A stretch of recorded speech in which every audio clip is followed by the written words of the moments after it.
Bina Insani University welcomes you to an engaging and motivating academic environment where your aspiration can be realized through a high-quality education. And our vision is to establish ourselves as an environment where your global reputation by 2044. We are committed to upholding principles of excellence and integrity in our educational offerings. In alignment with the advancement of the Society 5.0 era, we aim to cultivate a generation of leaders equipped to tackle global challenges by leveraging technology for innovative business solutions. Our updated curriculum is designed to enhance students' skills in creativity, critical thinking, effective communication, and teamwork. In the realm of business and economics, students will delve into management and accounting theories alongside digital business practices, preparing them for careers in taxation, public accounting, financial auditing, technopreneurship, digital marketing analysis, marketing management, financial management, and human resources management. In the informatics domain, students will explore essential computer science principles that align with the contemporary technological trends, including the Internet of Things, network security, artificial intelligence, big data, animation, video creation, and augmented and virtual reality technologies like metaverse. These competencies will provide a robust foundation for careers as IoT specialists, AI engineers, network administrators, or multimedia professionals.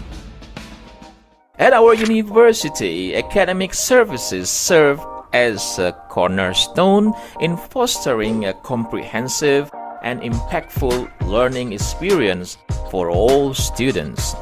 We offer streamlined services to assist both prospective and current students, from the registration process to academic administration.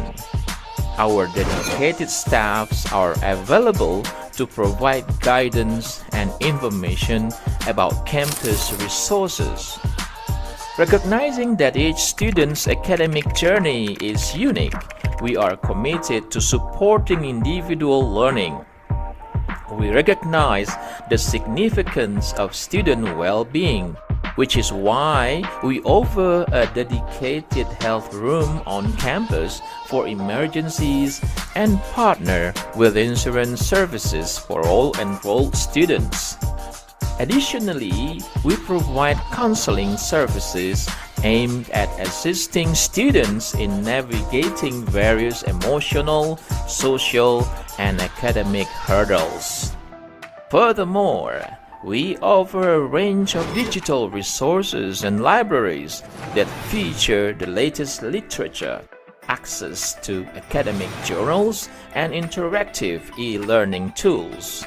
This initiative is designed to enhance learning flexibility, enabling students to access materials at their convenience regardless of time or location.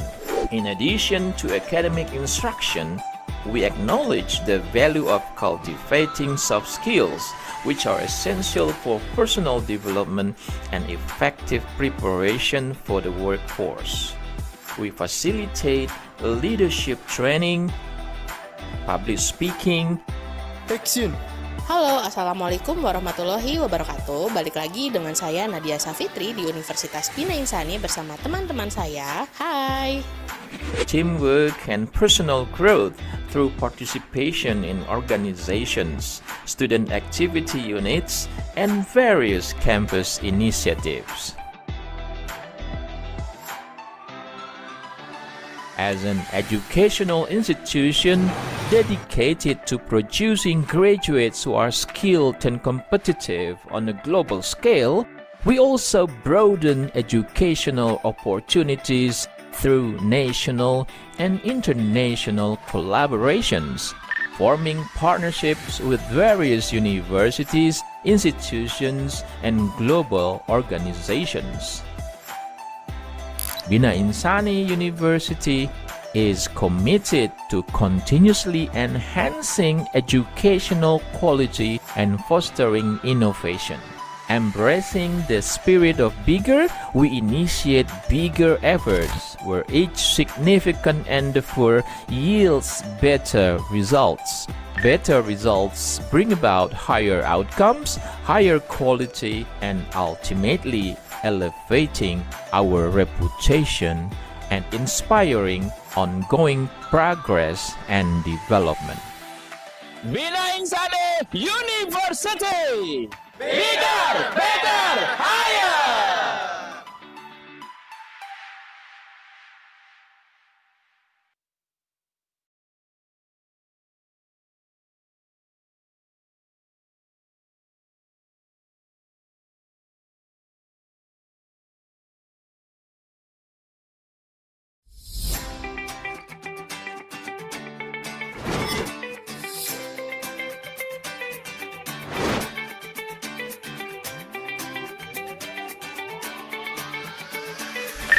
Bina Insani University welcomes you to an engaging and motivating academic environment where your aspiration can be realized through a high-quality education. Our vision is to establish ourselves as a leading and reputable university nationally with a global reputation by 2044. We are committed to upholding principles of excellence and integrity in our educational offerings. In alignment with the advancement of the Society 5.0 era, we aim to cultivate a generation of leaders equipped to tackle global challenges by leveraging technology for innovative business solutions. Our updated curriculum is designed to enhance students' skills in creativity, critical thinking, effective communication, and teamwork. In the realm of business and economics, students will delve into management and accounting theories alongside digital business practices, preparing them for careers in taxation, public accounting, financial auditing, technopreneurship, digital marketing analysis, marketing management, financial management, and human resources management. In the informatics domain, students will explore essential computer science principles that align with the contemporary technological trends, including the Internet of Things, network security, artificial intelligence, big data, animation, video creation, and augmented and virtual reality technologies like metaverse. These competencies will provide a robust foundation for careers as IoT specialists, AI engineers, network administrators, or multimedia professionals. At our university, academic services serve as a cornerstone in fostering a comprehensive and impactful learning experience for all students. We offer streamlined services to assist both prospective and current students, from the registration process to academic administration. Our dedicated staffs are available to provide guidance and information about campus resources. Recognizing that each student's academic journey is unique, we are committed to supporting individual learning. We recognize the significance of student well-being, which is why we offer a dedicated health room on campus for emergencies and partner with insurance services for all enrolled students. Additionally, we provide counseling services aimed at assisting students in navigating various emotional, social, and academic hurdles. Furthermore, we offer a range of digital resources and libraries that feature the latest literature, access to academic journals, and interactive e-learning tools.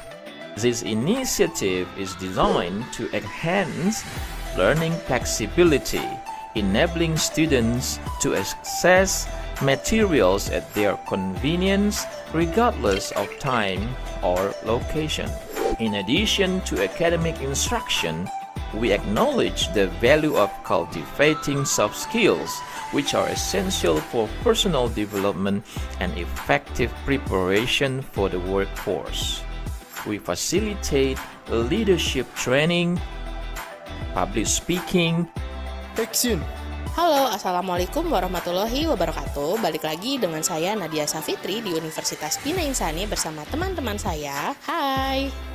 teamwork and personal growth through participation in organizations, student activity units, and various campus initiatives.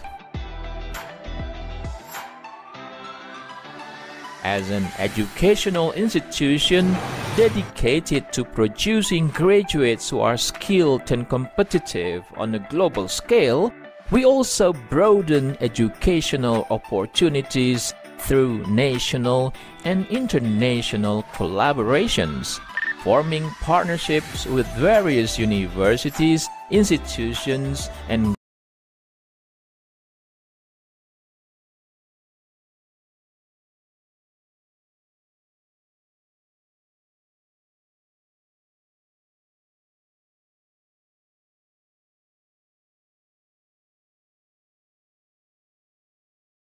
Shalom, Om Swastiastu, Namo Buddhaya, Salam Kebajikan. Good morning ladies and gentlemen, selamat pagi, Aron Suste, Chow Puisang.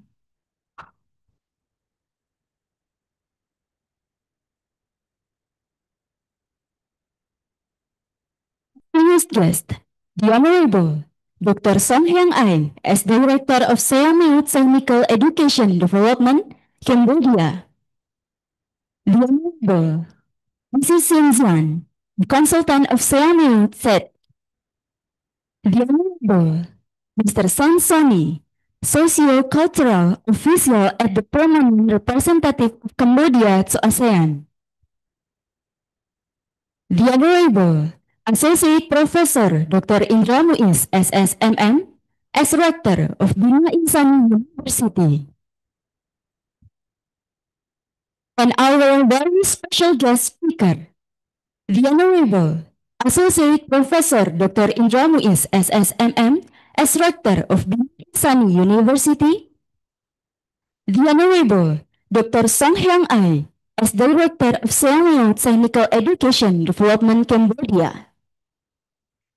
The Honorable Mrs. Huu-Hien, Master of Finance, as Deputy Director, Nguyen University Innovation Incubation Center, and IIC, Vietnam. Thank you, thank you. Hello, everyone.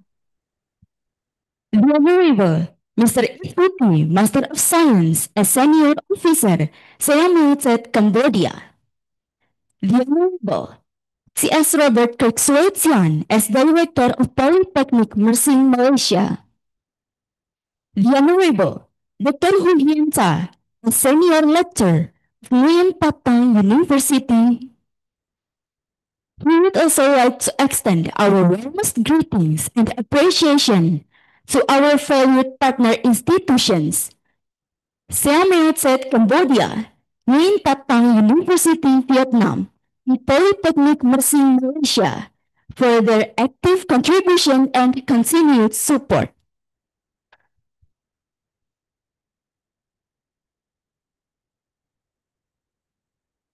Respected lectors, faculty members, academic staff, and students of Bina Insani University attending this event on site. And of course, international participants joining us online. It is both a pleasure and a great honor to welcome all of you as your Master of Ceremony for today's prestigious event. My name is Fitri Safirawati, as a student of Informatics Engineering. I'm Renaldi Tiarsono as a student of software engineering, Bina Insani University, and together we will guide you through today's activities. In today's rapidly evolving labor market, higher education institutions must adapt and innovate to ensure their graduates are highly employable and equipped with the skills needed in the 21st century. This includes technical competence, an entrepreneurial mindset, digital literacy, and soft skills that align with industry demands. To support this vision, Bina Insani University proudly presents the Bina Insani International Stadium General 2025, a hybrid international forum bringing together experts from Indonesia, Cambodia, Vietnam, and Malaysia. This event serves as a platform for sharing insights and best practices in preparing graduates for a competitive global workforce. Ladies and gentlemen, welcome to Bina Insani International Stadium General 2025, held under the theme Preparing Graduate Employability Excellence.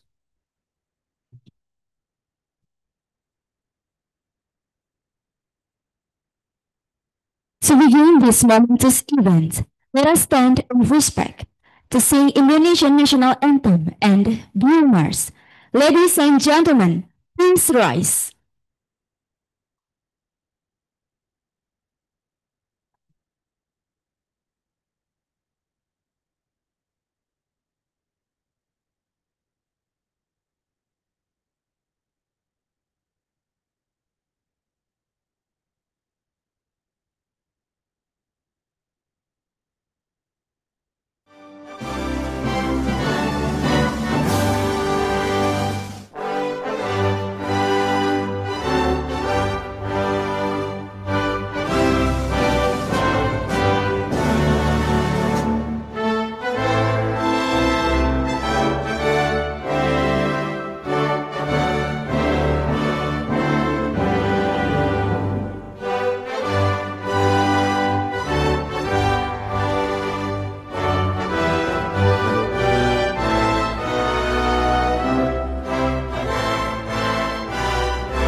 Thank you, everyone. Please return to your seat.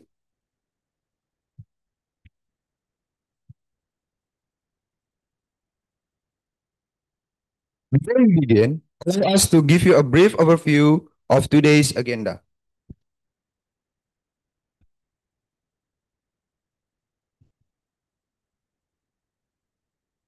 The conference will start with the opening speech by the Rector of Bina Insani University, Associate Professor Dr. Indra Muis.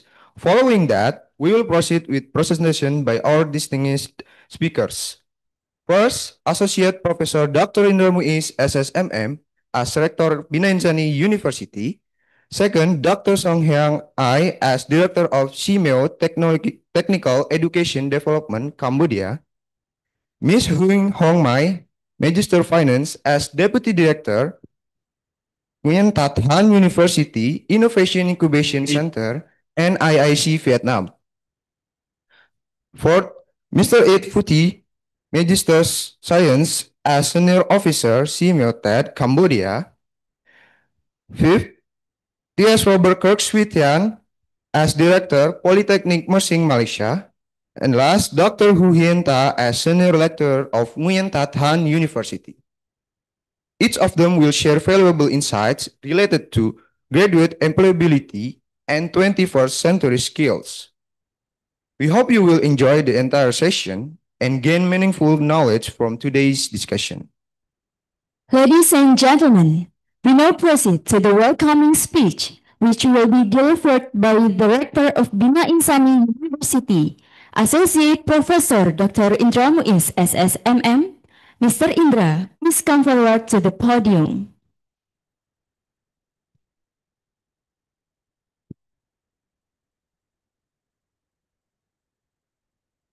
Thank you very much. Bismillahirrahmanirrahim. Assalamualaikum warahmatullahi wabarakatuh. Salam sejahtera bagi kita semua. Okay, ladies and gentlemen, let me say hi to our guest. Probably we can say hi first to Ibu Hong Mai. Hello. Hello. Hello, hello. Selamat pagi. Selamat pagi. Selamat pagi. Ibu Hong Mai is in Ho Chi Minh City, Vietnam at this moment. Yeah. Yes. She is one of the leadership in Nguyen University. It is a reputable university in Vietnam. Yeah. Thank you. Thank you. Bu Hong Mai, is it possible for you to deliver your material on the time that we given you, or you have something else to do after this? Yeah, I think I will do after that. Okay, you can make it, right? Yeah, thank you. Then I would like to address also to say hi to Dr. Huu-Hien. Hello, doctor. Yeah, good morning, Dr. Professor Dr. Indra Muis. Yeah. Good morning, but for you, because you are in USA, then good evening, right? Because this is about plus 11 or 10 p.m. Is it true? Now I'm in the the Eastern Coast, so now it's about 8:52 p.m. So exactly 12 hour different from you guys. 12 hours, not 11. Okay. Yeah. Huu-Hien at this moment is in USA in East Coast State. Okay. Yeah, that's right. Yeah. Is it okay for you to go with the schedule? No problem? Yes, no problem, no problem. Yeah, I can manage it. Thank you so much. Yeah. Okay. So, and then I would also say hello to our friends from Cambodia. The first one is the Director of Southeast Asia Minister of Education, Technical Education Development. And we can say in short as an abbreviation as SEAMEO TED. Dr. Songheang I. Give applause to Dr. Songheang I. Dr. Songheang is a very famous one in Cambodia, especially in Minister of Education and Labor in Cambodia. Yeah. And then we have also our, well, I call him my beloved Bong. Bong means bang in Bahasa Indonesia. Um, he is now the senior officer of SEAMEO TED in Cambodia, and we call it Mr. Vuthy, Mr. Vuthy.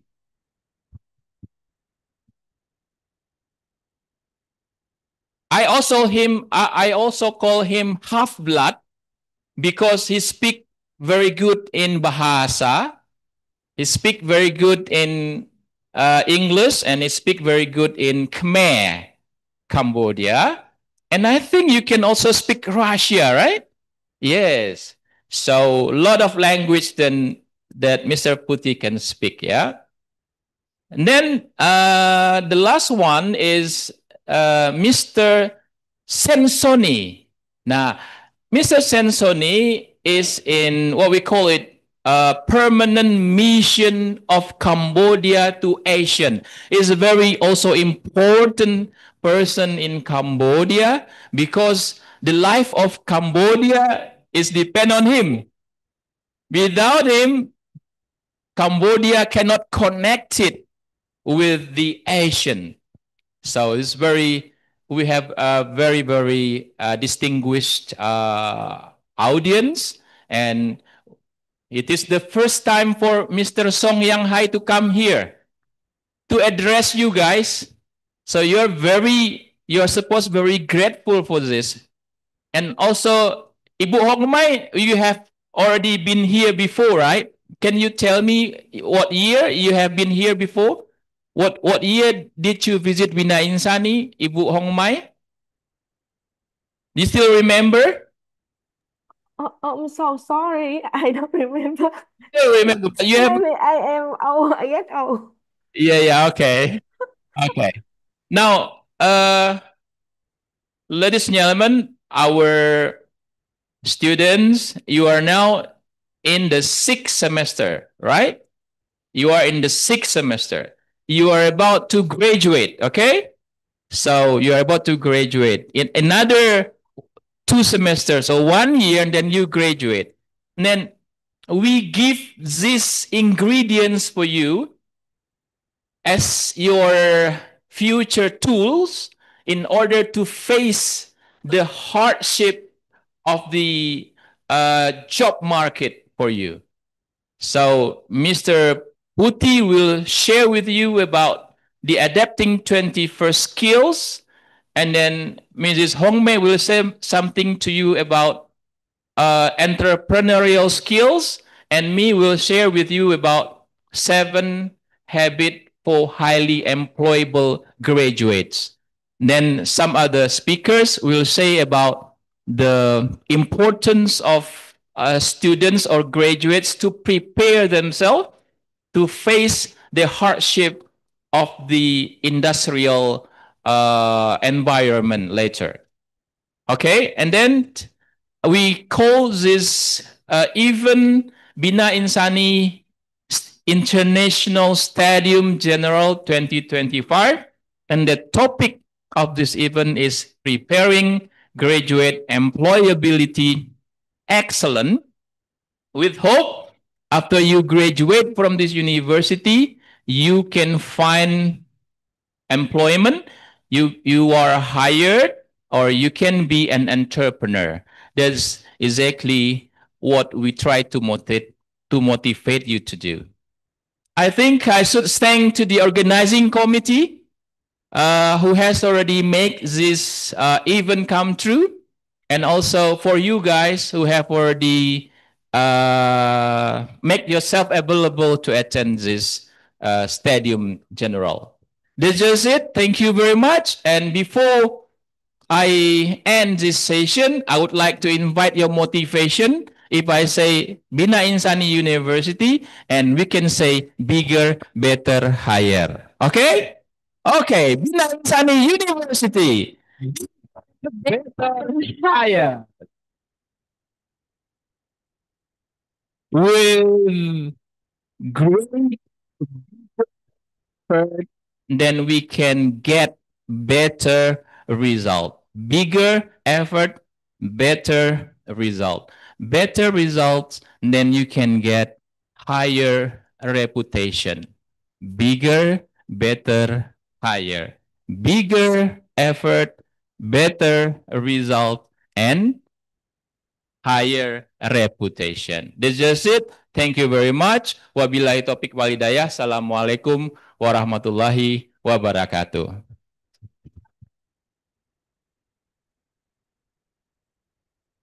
Thank you very much, Mr. Indra, for the meaningful coming speech. Ladies and gentlemen, we shall now continue with the Stadium General. To begin this session, we would like to kindly invite Mr. Muhammad Takrim, SPD MM, to take the stage as our moderator and lead the discussion. Next, we would also like to invite our distinguished speaker, Mr. Indra, Mr. Songheang, and Mr. Ith, to kindly join us on the stage.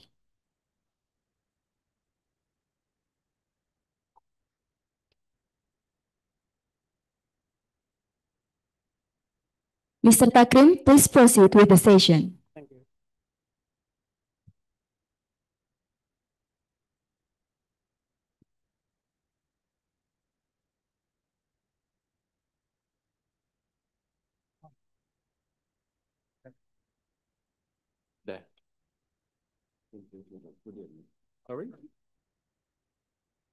Check. Okay, thank you for the announcer who gave me the chance to lead these sessions. Yeah. This is the session of General Stadium sessions. Yeah, so you guys as the students and also participants will listen the lectures from our speakers. Yeah, actually there are 6 speakers here.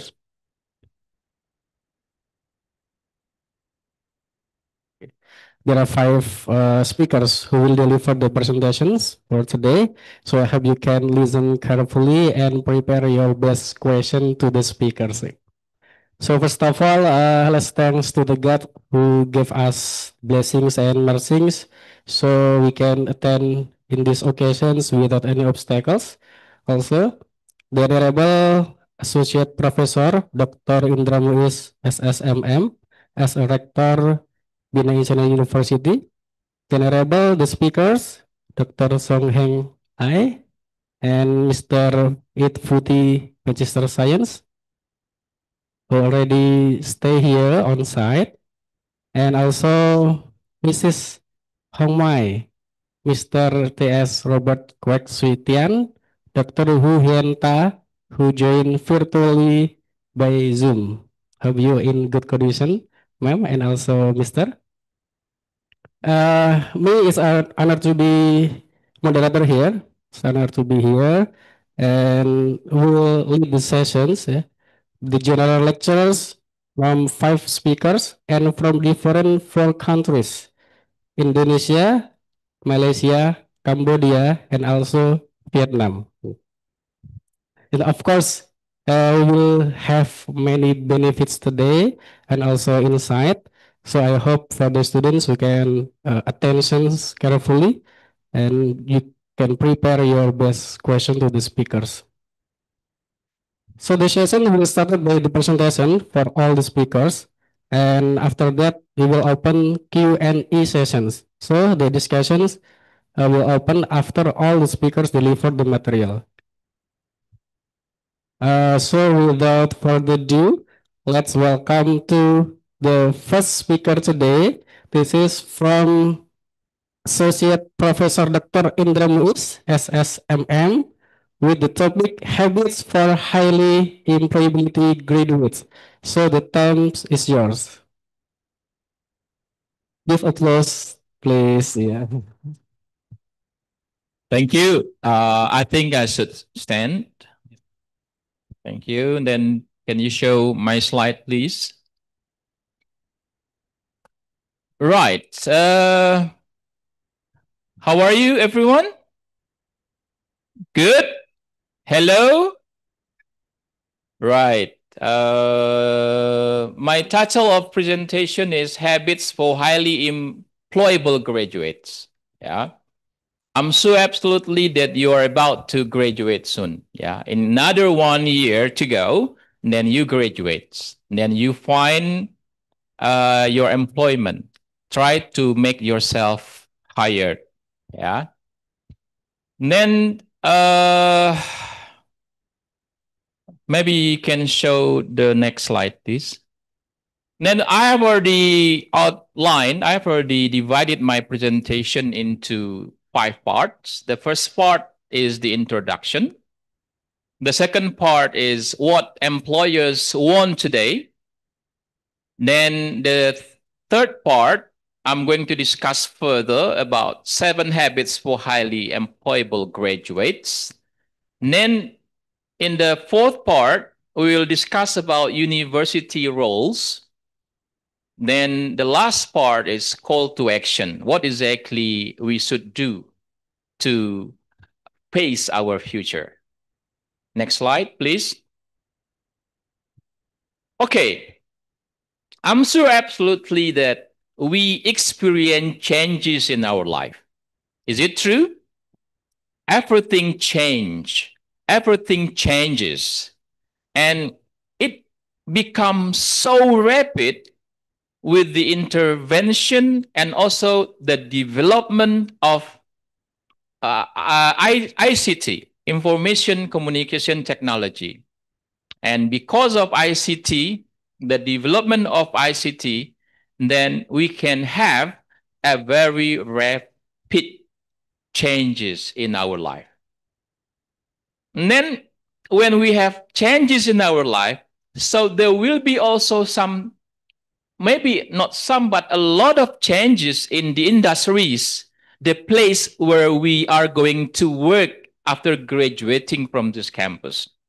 And then there are a lot of changes, like the industry should face the challenges, especially that the industries should provide themselves with high technology. High technology is very important. And then the industry try to make themselves to go global. So by having some challenges like that, then the way they recruit people, the competence of their employer should be also improved.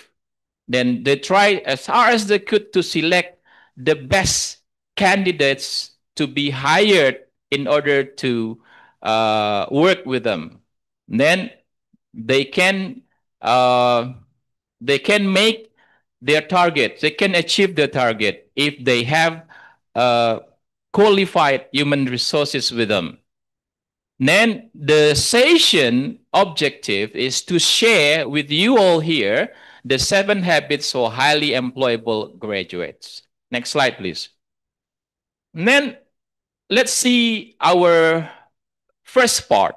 Then we try to discuss further what employers want today. I'm sure that the employers want somebody who can adapt themselves with the new method, the new system, the new people in their office, in their industry. So you try to make yourself to be adaptable with the new environment, the new system, the new rules, the new people. Then you also for those who have critical thinking, they need also somebody who has this critical thinking. Why critical thinking is very important? Because they face a lot of changes in external environment and internal environment in the industry, and they don't want business as it is. So they try to innovate from time to time. So in order to be able to innovate and to be creative in answering the problem or business problem. So the employee who work with them are supposed to be critical thinking. And then communication is also very important, especially communication in foreign language, because the company wants to go global. They are dealing with foreigners. Their business is not only local, but the business is also somewhere else outside their country. So the candidates or the talents or the employee they need in somebody who can connect the interests of the company with outside. Especially English is very important nowadays. And if you can master English, I think it's a must today. But you will find it beneficial when you not only can speak English, but also you can speak some other language like Chinese, like Korean, like Japan. I have already discussed with Mr. Songheang before that Mr. Songheang challenge you, if you can speak Korean with a certain level of competence, he will give you scholarship to Korea to continue your study to master degree. That's the opportunity.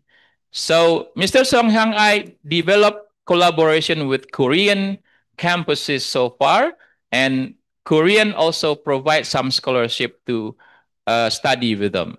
So if you can speak English and you can speak Korean, it's also a beneficial skill for you. And then collaboration is very important, because if you can work in team, then you can create big things. But if you just work and stand alone, then you just create small thing. So in order to create big things, you are supposed to be able to collaborate, synergize, work in team, and cooperate with one another. Then the last one is, the other thing is digital skills. Digital skill is very important. Especially, you're supposed to be able to dealing with artificial intelligence, big data, and a lot of things that technology can offer today. You are ready to learn new things in the application. So it is also very important. And then the last one is lifelong learning and innovation. It's also very important. You have to have a fantastic learning habit, because you are dealing with a lot of things and you are forced yourself to know a lot of things. So if you love learning, you can take advantage of your hobby. So reading is very important. Try to explore something new is very important. So that's why you can create innovation. Then you can contribute much better to your industry activities. Next slide, please. And then we come to the next part, is 7 habits for highly employable graduates. Next slide. The first habit is growth mindset.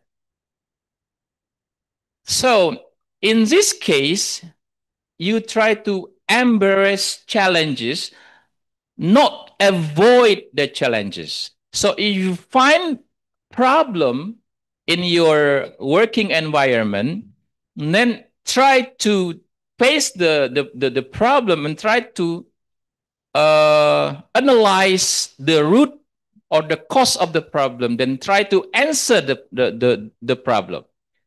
Then try to seek feedback for the action that you have already executed. So if your boss asks you to do something, then you have already accomplished and you already finished doing that task, then please do not hesitate to ask feedback. Feedback is very important. Feedback is a gift. So by feedback, you know your things that you need to improve. So that's very important. And then try to improve yourself, challenge yourself, and try to increase your standard from time to time. So we call it continuous improvement. So as they say that success is not final, but failure is not fatal. So if you can achieve something, you can achieve your goal, that's success. Yes, it's good, but try to set another and higher standard to achieve, then try to achieve another success. And then failure is not a fatal. Then when you do something new and then you fail, so that's no problem. Because when you try to do something and you do it whatever it takes, there must be some problem. There must be something that make you fail. Then don't give up. Wake up and pursue your goals. Again, with another ways. After you evaluate that things that make you fail to achieve your goals, then you can evaluate and try to do it with another ways. Next slide. Then we have a second habit, and we call it strong communication skills. Oh yeah, let me say hi to our guests. Hello. Okay. Welcome to Bina Insani University. So Kinzian. Miss Kinzian. All right. And then for a second habit, strong communication skills, then you're supposed to train yourself, drill yourself to communicate verbally and also try to be good at written communication. And try to communicate verbally and in written with the clarity. Try to make yourself that every sentence that you say can be communicative. People can understand. And then in communication skills, you are not only talk, but you try to make an active listening too. So it's also a skill. Listening is also a skill that you can practice by in your daily business activities, that you try to focus on your boss explanation and your boss sharing with you direction, give you direction, then you focus on it. Then also try to create and try to drill yourself as a cross-cultural communication, because in your office, sometimes very multicultural employees there, like people in Sumatra, people in Java, they have different background, and you try to make yourself communicate cross-cultural, and especially when you work for multinational company. So it is not only Indonesian there, can be Chinese, can be Cambodian, can be Russian. And then we try to make ourselves able to communicate in cross-cultural way. Next slide, please. Then we talk about professionalism and work ethic. Punctuality is very important. You are supposed to be aware of the time, because the time is very important. And then integrity, yeah, walk the talk. I say what I mean what I say. You say what I mean, and you do exactly what you say. That's the integrity. Try to be honest. Try to be sincere. That's the integrity all about. And it's very important. Then try to make yourself to be initiative, and try to make yourself as decision ownership. When you make decision, just confess and acknowledge that your decision. if you make it success, then try to be grateful for your decision. But when you fail executing your decision, just tell everyone, I fail. That is my decision. That I would like to improve later. I would not do that again later. Then also digital professionalism. Try to see what exactly your status in your social media, your Facebook, because the employer will see you not only when you are being interviewed, but also they will see your social media. What exactly you post in your social media, very determining for whether you are recruited or not. Next slide, please. Then the next one is problem solving and critical thinking. So you're going to face some problems in your business activities, in your professional activities. When you do your job, you will find some problem. And try to make yourself trying to analyze and strategize things to overcome the problem that you have. Then try to use data for your decision. Then the most important thing is try to do internship for real world application, because when you do the internship, you still have another semester to go. Try to do your internship. Then when you do the internship, you will find a real problem, a real case.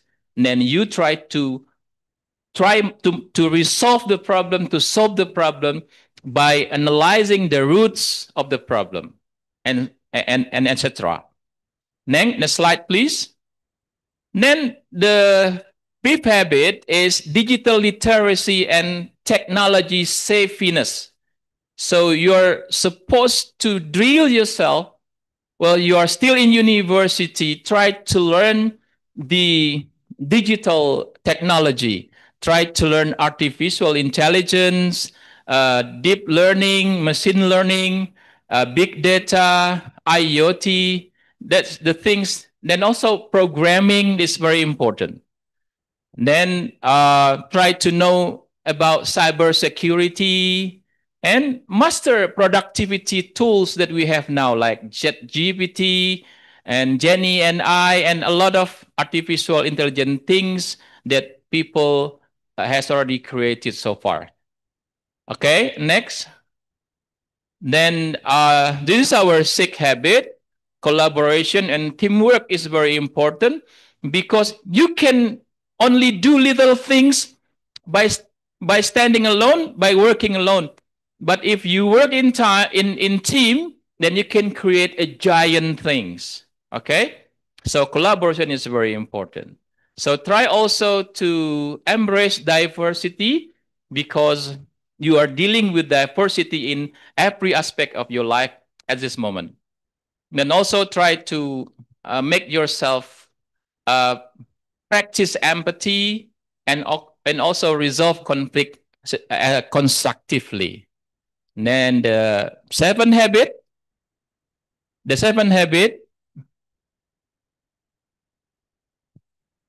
is entrepreneurial spirit. This habit will be discussed further by Mrs. Hong Mei. Hope that you can be in detail in this case. But if we talk about entrepreneurial spirit, it's very important for you, because your boss will think in an entrepreneurial way. So if you can think exactly as your boss thinks, then it's a benefit for you. So like creative thinking, and then try to seek and try to optimize the spot opportunities. And the most important thing is resilient and risk-taking. So it's very important. So I think I have already covered the 7 habits for highly employable graduates. Next slide. Then what is the role of universities? The first one, universities are supposed to integrate soft and hard skills, encourage internship and mentoring to provide the students with a real life case, and then promote international exposure, try to send the students to take the double degree program, exchange student, and a lot of things that we can do to create or promote international exposure. And last, call to action. This is exactly what we do. As a student, you start now, try to develop yourself, try to implement the 7 habits that I already shared with you. And then as educators, as lecturers, we try to integrate the habits in our curriculum. And then as an institution, we try to build employability ecosystem with the hope that after you study and graduate from this campus, then you can get your employment. Then that's just it. Thank you very much. And last but not least, I would like to say with you quotes from Malcolm X. He said, "The future belongs to those who prepare for it today." That's just it. Thank you very much. Wabillahi taufiq wal hidayah. Assalamualaikum warahmatullahi wabarakatuh. Warahmatullahi wabarakatuh. Thank you. Yes, have a seat, sir. Thank you very much for Mr. Indra presentations. And I also say welcome to Miss Kim Zian as a consultant of SEAMEO TED. Yeah. Welcome to Bina University, Miss. Yeah. Okay, Mr. Indra just explained about 7 habits for highly employability graduates. So it's very important for the students who preparing after graduate from university. Okay, now we move to the second speaker. Yeah, is Dr. Songheang as Director of Southeast Asian Minister of Education Organization, Technical Education and Development, or SEAMEO TED. Yeah, for Mr. Songheang time is yours. Applause to Mr. Songheang. Very good morning, ladies and gentlemen. First of all, I would like to thank and pay my high respect to Dr. Indra Muis, Rector of Bina Insani University, distinguished speaker from Malaysia, Vietnam, Indonesia, beloved student and teacher faculty member here. It is my great honor to be with you and to share the perspective of SEAMEO TED. What kind of SEAMEO or SEAMEO TED? Role in preparing TVET graduate, especially for you for the world of work that you will graduate soon. This is the very important era that we focus on AI and digital education. I will share with you 4 items today. The first one, what SEAMEO, the SEAMEO TED, some achievement relevant to the preparing activity of graduate for the world of work, and number 4, future plan that we can move forward together. Next slide, please. SEAMEO is kind of the Southeast Asian Minister of Education organization because SEAMEO, it was established in 1969, older than ASEAN. It focuses on 3 main sectors or 3 main parts. The first one, education, science, and culture. And we have the regional center, among them 1 in Cambodia. Among the 26 regional center, we have the SEAMEO Secretariat. SEAMEO Secretariat is called the executive arm coordinating all 26 SEAMEO regional center in Asian country. If we say SEAMEO, we have 11 countries, including Timor-Leste, that will become the new member of ASEAN at the end of this year, 2025. Next slide, please. As I told you, we have 26 SEAMEO regional center. Among them, we divide into 16 center focused on education, 7 center and 1 network focused on science, like STEM, like IoT, like digital or AI. And we have 2 center for culture, for art and culture. Next slide, please. For SEAMEO TED, what's the SEAMEO TED mean? Southeast Asian Minister of Education Organization, Regional Center for Technical Education Development. What kind of development? What kind of technical field that we focus on? Next slide, please.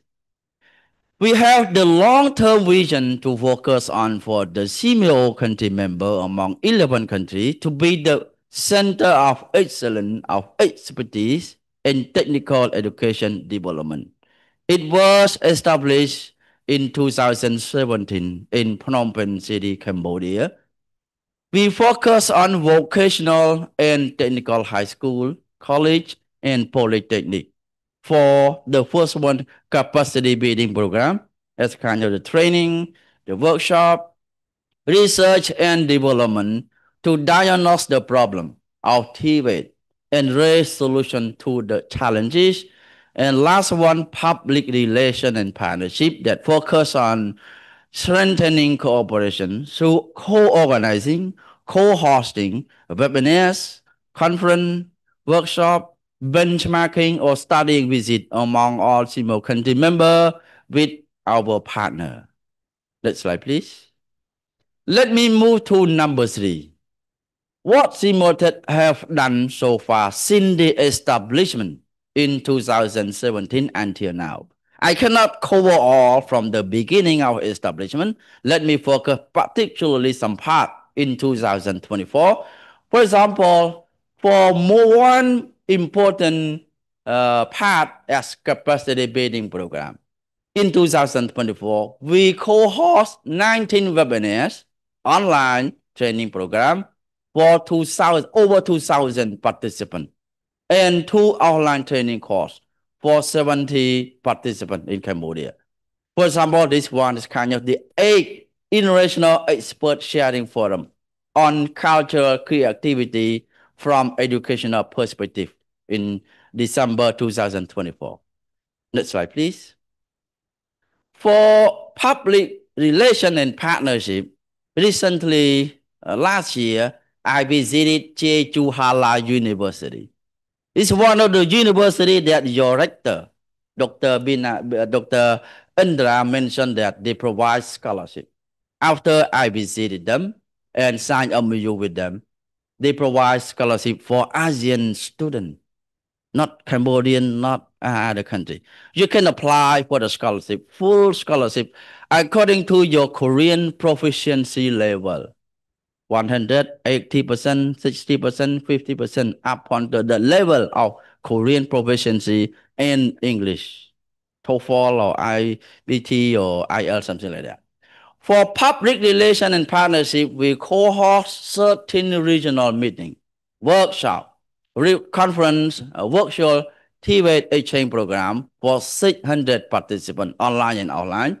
And we extend 10 MOU signed with our partner as the academic institution, as the corporate organization, as a company, as the industry, NGO, and government organization. In addition, we have formulated SEA vocational technical high school and college and polytechnic network. Now our member extend further and further. Now we have 87 school member from all 11 SEAMEO country member. Yeah. Indonesia, as I know, increasing number to be the member. To be the member, no any fee, no any payment, just log in, just fill in the registration form, and you can access to all information relevant to research study, to project, to activity, to exchange program, any other program, including scholarship for student and for faculty member. Next slide, please. Another achievement in terms of research and development. In 2024, 9 research study and manuscript assessing over 3,000 participants from SEAMEO country member was undertaken. And simultaneous cohort Tibet share journal as editorial board member, as the author for that. And we welcome any faculty member or student to publish on the journal together. Yeah. We co-organized the Thai-German Tibet conference in Bangkok together in 2023 for over 200 participants that time. Next slide, please. Another achievement in 2025. Recently, what we have done now, from January until now, until June, we have co-organized some international conference. For example, the first one is we co-organized the international conference in Myanmar, in Naypyidaw, and we have like a closing workshop on One Health training program funded by Chevron USA. Next slide, please. Another achievement that we have done some online expert sharing, youth talk sharing. If you have any unique idea you want to share, your idea with other participants around the world, not in the Asian region. We have a training program with LabTech International, LabTech, and we joined the IT Purple conference in Moscow, in Russia. And I signed a MOU with Moscow Institute of Physics and Technology. The institute focus on IT. As you feel that you can extend the network, the cooperation with that Moscow Institute. Next slide, please. This some of the achievement, as I told you, we co-organized the AI work capacity building workshop in Jeju Hala in Jeju Island, South Korea, as I mentioned. After signing MOU, they immediately starting implementing the project with us. And this year we will do again for AI capacity building workshop in Jeju Island, Jeju Hala University. We signed MOU, and we have international youth talk every month. If you are interested, or you want to share the culture of Indonesia, Bahasa language, you can log in and contact us to share. Or any IT perspective relevant to Tibet, we welcome you. Not only youth talk, we co-organize the expert sharing meeting, expert sharing forum that we welcome all experts as a faculty member from around the world, including the faculty member from Bina Insani University, to share and join us together. Next slide, please. Another achievement recently, in May, we co-host and co-organize the second China-ASEAN Partnership Workshop in Phnom Penh together for 134 participants from around the world, including Russia, China, and other countries. Join us and share the perspective, what we can do together after we provide online program many times that we meet together to authentic, to realize our cooperation one-on-one, they can work together. Next slide, please. It is the international expert sharing meeting that I told you, 1 or 2 or 3 times a month that we organize. We post it in the menu of our website, the upcoming event. You can log in and access anytime. A link there provided. And we co-host the research conference, to focus on how to write research for publication, bid for ODA project from other UN or other organization. And we co-organize the capacity building program and training in cooperation with LabTech in Cambodia. Next slide, please. Another one that we have recently achieved, I joined the Asia Graduate Study Summit in Ho Chi Minh City. In Ho Chi Minh City University of Technology and Education, in cooperation with APCO Philippines.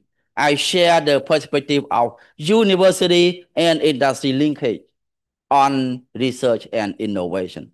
What can resources mobilize from the industry, to university. That industry is kind of the real world data, real world application that can be accessed.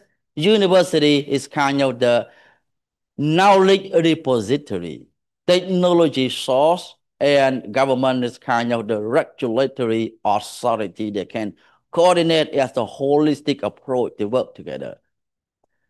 Next slide, please.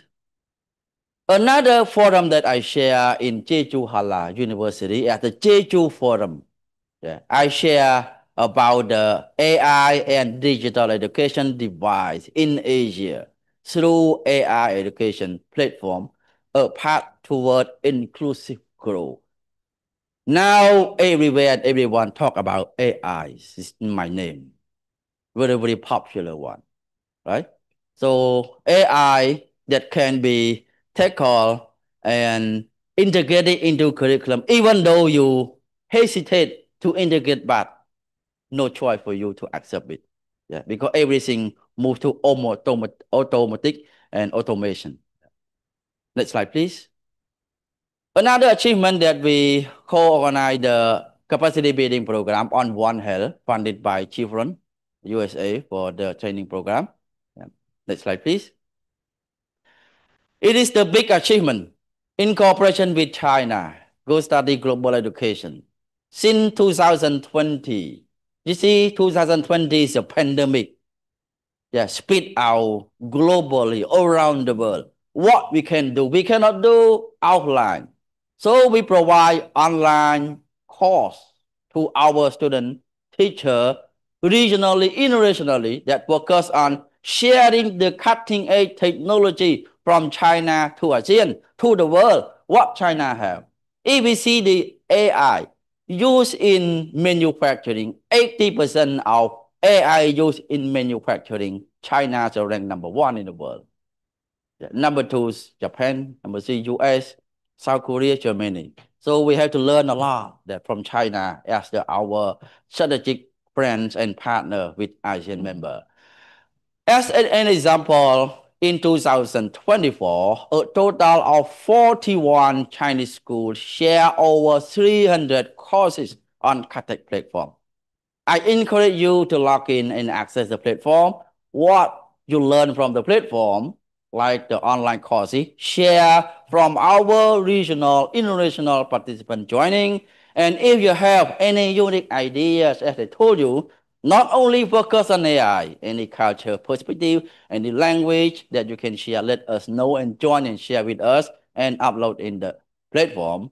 Through various channels, we extended the reach of these courses to all Asian countries, including Timor-Leste and the world, engaging over 256,000 students in course participation, and expand gradually in 2025 and onward. Next slide, please. Another achievement that we signed MOU with we call Chinese Training Center in order to exchange resources between China and ASEAN, what we can learn from China. As I told you, any AI platform that can benchmark from China. Next slide, please. For future plan, we have a lot of collaboration with school. How about industry? But today, you going to graduate soon, maybe next year, right? So what you prepare yourself for the world of work? Prepare yourself to match the need of labor market, especially the need of industry, the need of employer. Do you know that? Who will be your future employer? You can make a dream that what field, what job, what task that you want to accomplish after graduating. Make it sharpen and forward to what you can do. Upon getting cooperation with school, we formulate industry collaboration. We work with industry and to build a practical platform for school enterprise cooperation. Not only work with school together, with industry, guide Chinese company in South Asia to partner with university. As I know that there are increasing number of Chinese enterprise and industry in Indonesia. Am I right? Yeah, number. So why not we cooperate with them? In terms of sharing resources, For equipment, some facilities are very, very expensive to purchase, to buy. But if we share resources in terms of practical, in terms of internship that work with them, in terms of job placement that work with nearby Chinese institution or industry, they can work with you. Yep. Promote integration of innovation, industrial and talent change, talent management. What your talented skill and skill that you can share and let Chinese employer know and help you to work. But and initiated by SEAMEO Tech platform and Go Study, they work cooperatively.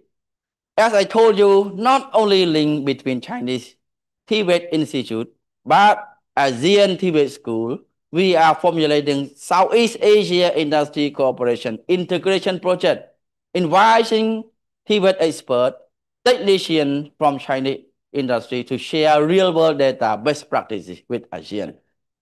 Next slide, please. Future plan. Future plan, we will co-organize the leadership workshop in Phnom Penh together, focus on Tibet platform for leadership. What kind of the Tibet platform that you can learn and benchmark and link to leadership there, how we can manage the data, the blockchain technology and other things in order to make it effective and efficiency. For example, in 2026, I was invited as a joint for 2026 cycle of World Federation of College and Polytechnic in that time.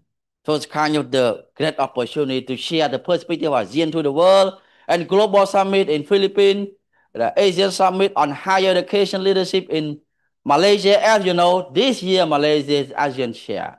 Yeah, and Australian International Education Cooperation, a conference in Canberra too. Next slide, please.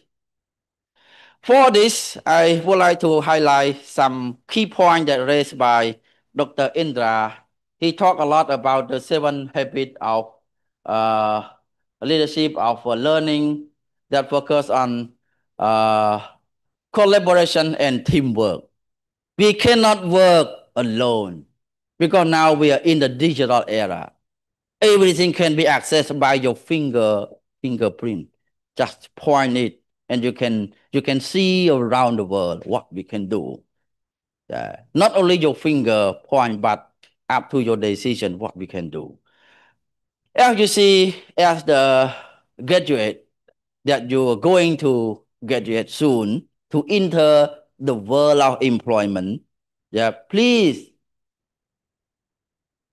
expose yourself, engage yourself to any activity, especially innovative activity. As I mentioned, we co-organize a lot of international youth talk. You can join it. You can join as a speaker, sharing the perspective of what you have. Sometimes you have any innovative idea in mind, but you dare not to share, right? We are shy. We are, not right or wrong, not right or wrong. Just you share what you can do. If you cannot, for example, today, you will have a question to me. If I cannot respond and answer you with my limitation, I cannot cover all knowledge. Knowledge repository is very broad. They cannot take all part. So what we can respond that we will do it, we will respond it, we will answer it later on after getting the right answer for you, right? So what we can do, you can share, and we co-organize already 2 virtual teacher and student exchange program. I encourage you to join our teacher exchange program, even those students in other country that we can work together. For internship, try to engage yourself with any project funded by industry. For industry and university linkage, funded by industry or funded by the government. FBC before the government and the research fund focus heavily on pharmaceutical part, medicine, equipment, sanitation, but now move from pharmaceutical part to IT. IT is so popular. If we focus on IT, we see startup. A lot of startups in ASEAN. By 2030, ASEAN will envision to invest $1 trillion US dollar. Among them, in terms of number, Indonesian, there's a lot. Number one in terms of startup number. Number two is Singapore, Philippines, Malaysia. So startup in e-commerce. For e-commerce in 2021, after pandemic, Indonesia ranked number one in terms of e-market, e-commerce that you order everything online. Yeah, followed by UK, yeah, Thailand, Malaysia. Yeah, so a lot of things. It's the great potential that you can tackle and work together. Another perspective that Dr. Indra mentioned, growth mindset. Growth mindset. It means that you work as a team, as a group that engage in the project, in the global or regional network. As my center, as a kind of the regional network that you can approach and work, what we can do, what we can help you, and work together. And I like the word that Dr. Indra mentioned, that success is not final. Not limit yourself that now, today I'm successful. No one is successful. Time for you. You have to pursue your dream further and further and expose yourself. Work more and more productive with team, with partner, with industry, in order to share and to unleash your potential to others. Even though you know, but you have no time to share, no opportunity to share. So just and your knowledge and your innovative idea just in mind. Get opportunity to share and learn from each other, like today too. Thank you so much for your kind attention. Thank you. Yeah.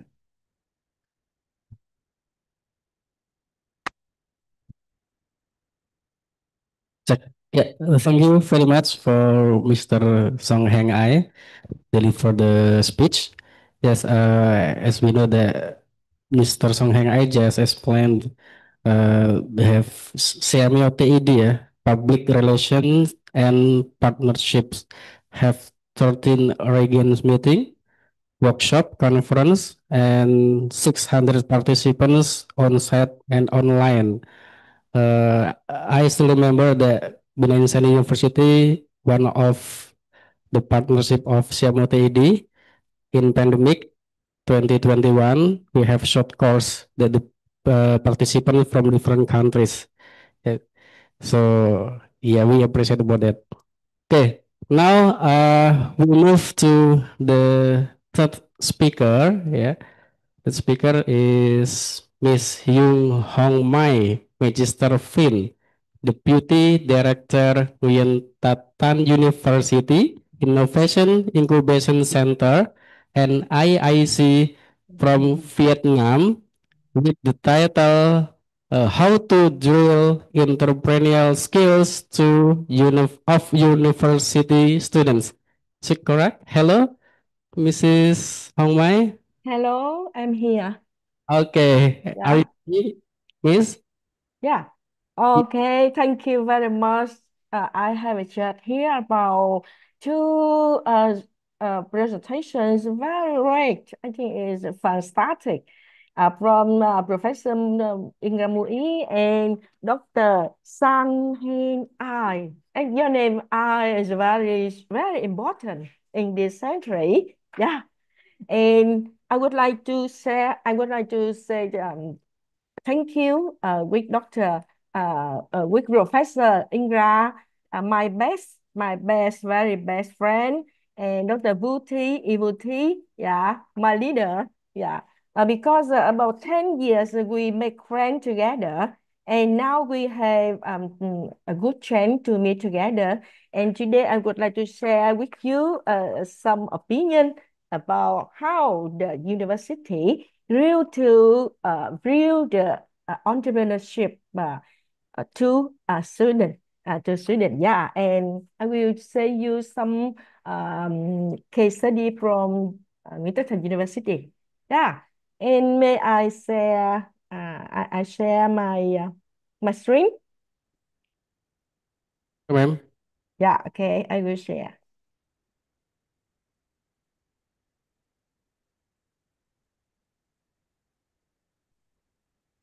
Yeah. Yeah, we already have seen, ma'am, the slide. Okay. I will make it bigger. Yeah. Today, I would like to share about five parts of the same with Professor Indra about the contents. The first, okay, the first I will talk some words about Nguyễn Tất Thành University and my center. It means Nguyễn Tất Thành University Innovation and Incubation Center. And the second, I will talk about open innovation ecosystem in Nguyễn Tất Thành University now. And I will talk the third about our challenge when we train about the entrepreneurship into students and our lecturer and staff, and how we grew entrepreneurship and innovation for our students. And the last we will talk about seeking partners. It means the call to action.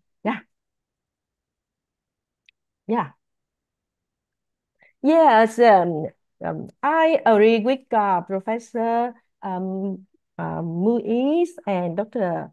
Han Songheang. About today, there are the context of globalization. The role of the university is changing rapidly. Entrepreneurship is becoming increasingly important for students and the lecturer, promoting innovation and creating value for society. And in increasing competitive job market, equipping students with entrepreneurial skills not only boosts their confidence in entering the workforce, but also contribute to sustainable economic development. So I agree with seven habit is very important with Dr. Professor Indra that talk with you. But now I would like to fulfill some essential entrepreneur real skill. I will talk about in this vision, the goal of Nguyễn Tất Thành University is to be an application-oriented, creating a positive learning environment with practical experience for all students. Our university aims to keep the learner with the ability for self-study and entrepreneurial and innovative spirit. And they don't not only work, but they work with the innovative spirit and social responsibility and their capability for regional and global interaction. And in our university, we have a unit. That means our unit, Nguyễn Tất Thành University Innovation and Incubation Center. And we had a mission to develop about the entrepreneurial spirit into all of the students and all of the lecturer and staff. And ISG just to build innovative and reality startup model. Example in science and technology with social impact, is a spin out or sometimes a spin out. And we had the mission to support the locality, it means the province, the city, in building an innovative and reality startup ecosystem linked with digital transformation. It means our mission is not only inside the university, but also outside the community too. So it means Nguyễn Tất Thành University is a university of open innovation and entrepreneurial startup. So we change the model, the business model into the fit and the match with our mission every step of the Nguyễn Tất Thành University development. Okay. I would like to share you some history of the Nguyễn Tất Thành University. At the first time, Nguyễn Tất Thành just a high school for the company. And our company is named the Saigon Textile and Garment Stock Company. And after that, we changed into the Nguyễn Tất Thành Vocational College. Yeah, the same. I think the same with Bina Insani. At the 10 years ago, I visit and I make friend with Professor Indra, just about vocational college. But now, the 2011 to now, we change into the university.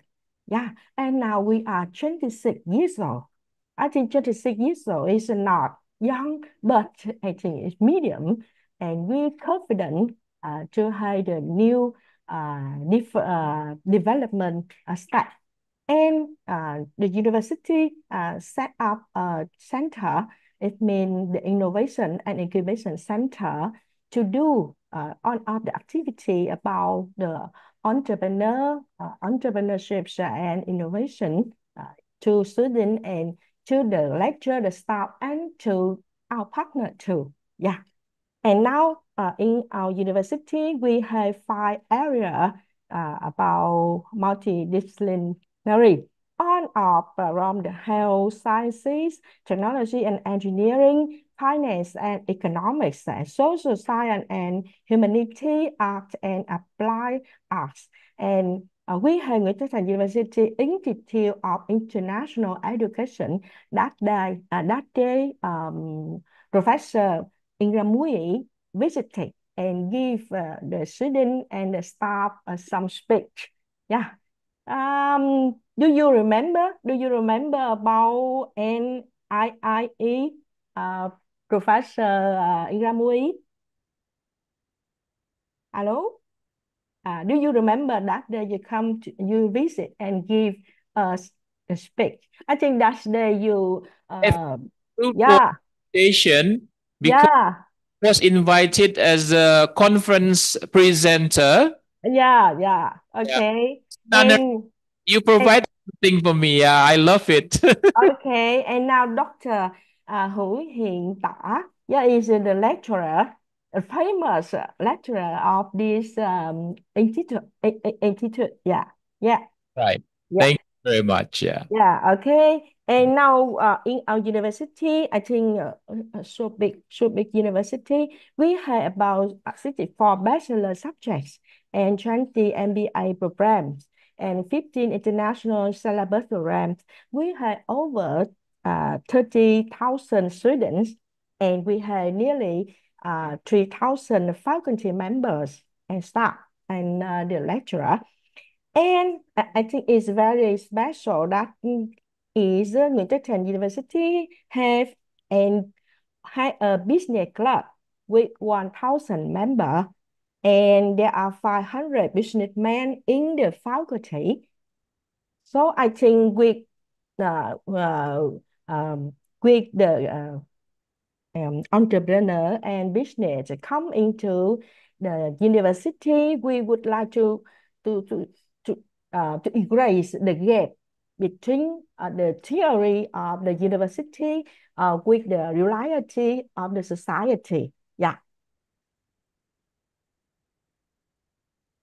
And I would like to talk about something about our center. It's Mid Innovation and Incubation Center. We have two important mission about innovation and incubation too. Yeah. And now my leader, yeah, Professor Dr. Bạch Lộc Gia. He is the director of NIC, cum head of the Department of Science and Technology. So we have, I think, advantage to do the entrepreneurship and innovation at the same time with the science and technology. Yeah, I think it's very special in Nguyễn Thành University. Yeah. Yeah, and now with our function, the VI3 function, we would like to inspire the creativity and entrepreneurial spirit to all of the people. They come here. It means the father, the mother of the student, the lecturer, the staff, and all our partner come to the university. They would like to inspire them about the creativity and entrepreneurial spirit, and we train and we build their capacity for the workforce. Yeah, and we do the startup incubation, yeah, with about in the idea to the prototype and to the MVP and to the project, and they will roll into an SME, for example, yeah. And we had the mission, very important mission. That means we should do develop the human resource with the innovative and entrepreneurship spirit. And the second, we must do the model, business model, to set them in from idea into the enterprise. And the third, it means we establishing the local ecosystem.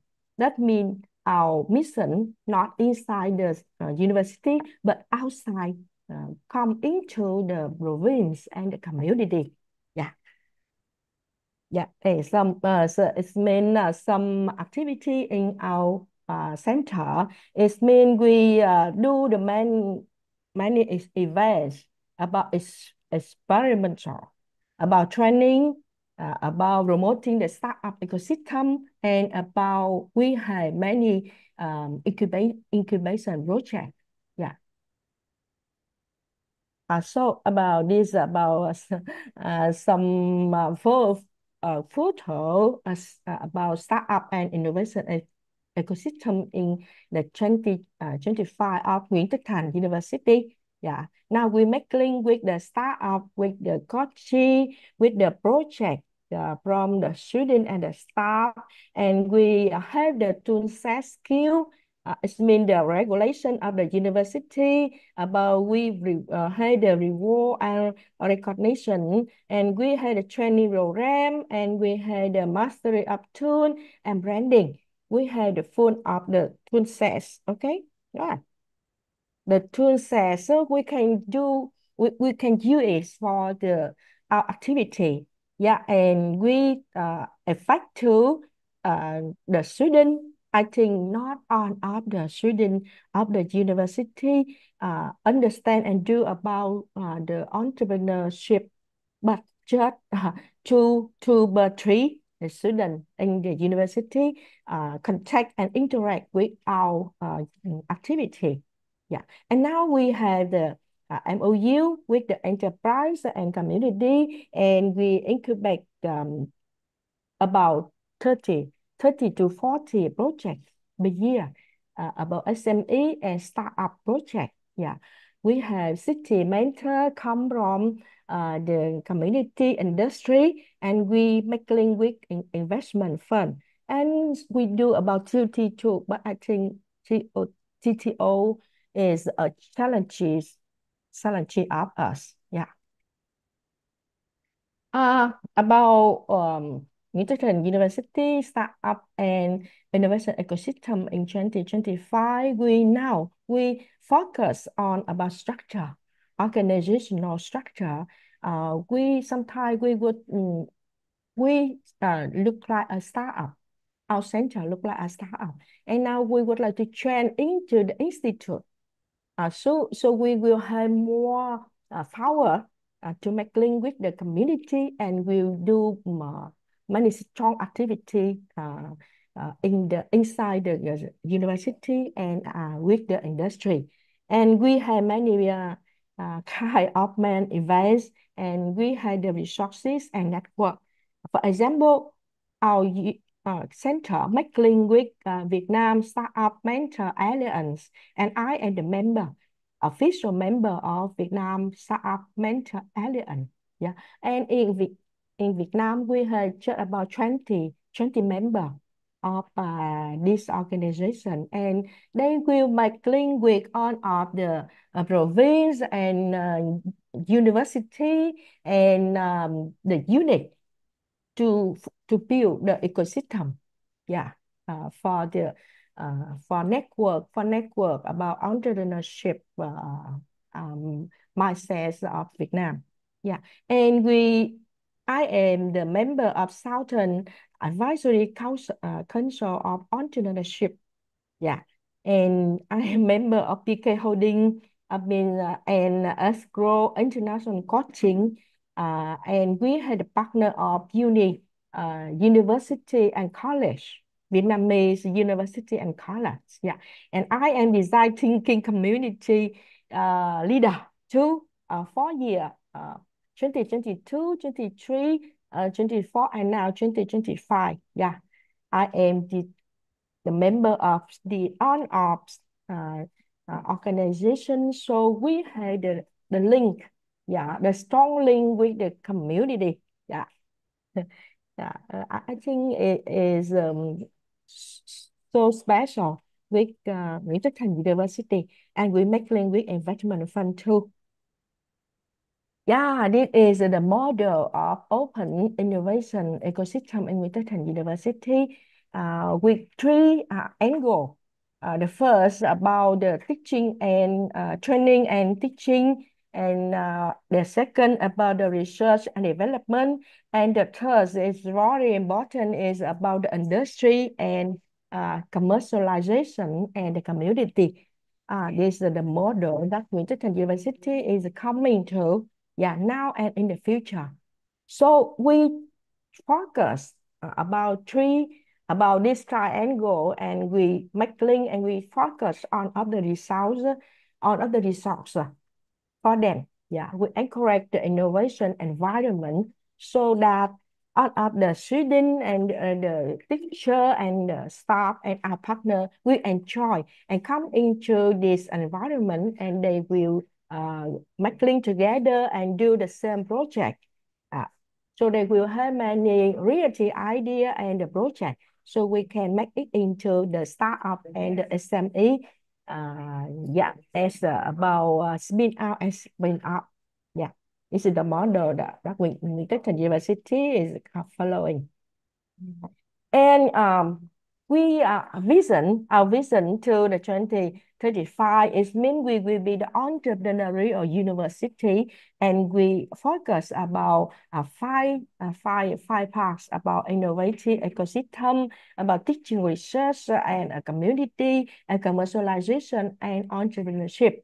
Yeah, we have many challenges to read life for entrepreneurship participation. Yeah, about the student, we think that our students lack of awareness and understanding about entrepreneurship. Yeah, not all of the students understand about this. Many students are hesitant and lack confidence when starting their own project. So it's very the big challenge for us to do it, to inspire them and to guide them into the many training course and many projects and events, so they can understand and they can work together and can do teamwork, and they feel happy and then we do the reality idea and the project. About the instructor too, the instructor lack knowledge and experience in entrepreneurship. The teacher can do the many good project about R&D project, but they don't want to be the leader of the startup or leader of the company. So they say with me, they can't do a director of the startup or the company. Maybe they will fail and they will broken. Yeah. So we should have many class, many regulation to encourage on of the instructor come into the entrepreneurship activity. So how the university train the entrepreneurial skill to the student? Yeah, I agree with Dr. Professor Muis and Dr. Songheang about your speech about your talk about them. But I would like to talk about Nguyễn Tất Thành. They would like to nurture the talent from the entrepreneurial and engaging the student participant into their activity. Yeah, the nurture, just only not only but also a very a small idea, reality idea. We nurture, yeah, and we fulfill them into their dream, yeah, into the idea, the prototype, and the MVP and the project. Yeah, I talk about the nurture. We water, we feed them, and we guide them how to do the entrepreneurial spirit. Yeah. The second we do, we just empower them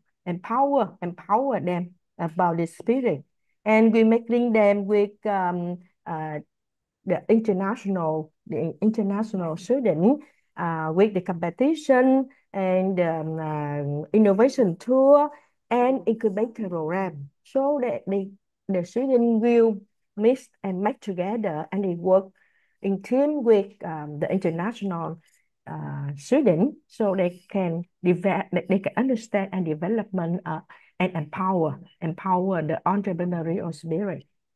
And about the instructor, we just enhancing their knowledge and skill about the E&I, we call entrepreneurial and innovation skill. Yeah, by many programs, for example, TOT, training of trainer, the mentoring, developing the specialized training program on entrepreneurship to equip, to build the instructor with the necessary knowledge and skill to support to the student. And we are incorporating practical research, and I love AI, yeah, AI solution. When we apply AI into the entrepreneurial spirit, how to develop, how to fulfill the idea and the business model canvas, so we can apply AI. Yeah, I think AI solution now is grows quickly. Yeah. And we incorporation practical research with the local government with with the international project, so the student will get better understanding about the entrepreneurial spirit and innovation. Yeah. And there's some photo about our memorable spooling. Yeah. Yeah, and now I would like to say the last about our seeking the partner.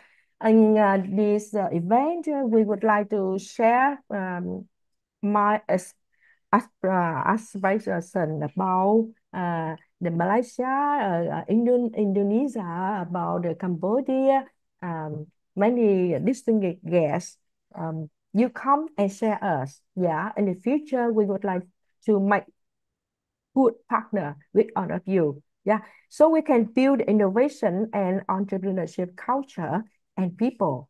And the second, we would like to build a business and investment promotion network for innovation and entrepreneurship. And when we make the partner together, you can gain the benefit from our network partner too. Yeah. And we would like to organizing the provision and share use of the resources. Now we have many the lab, the modern lab with modern equipment. So we would like to make them into the satellite, so the student can come to make from idea into the product, and we can share the satellite lab together.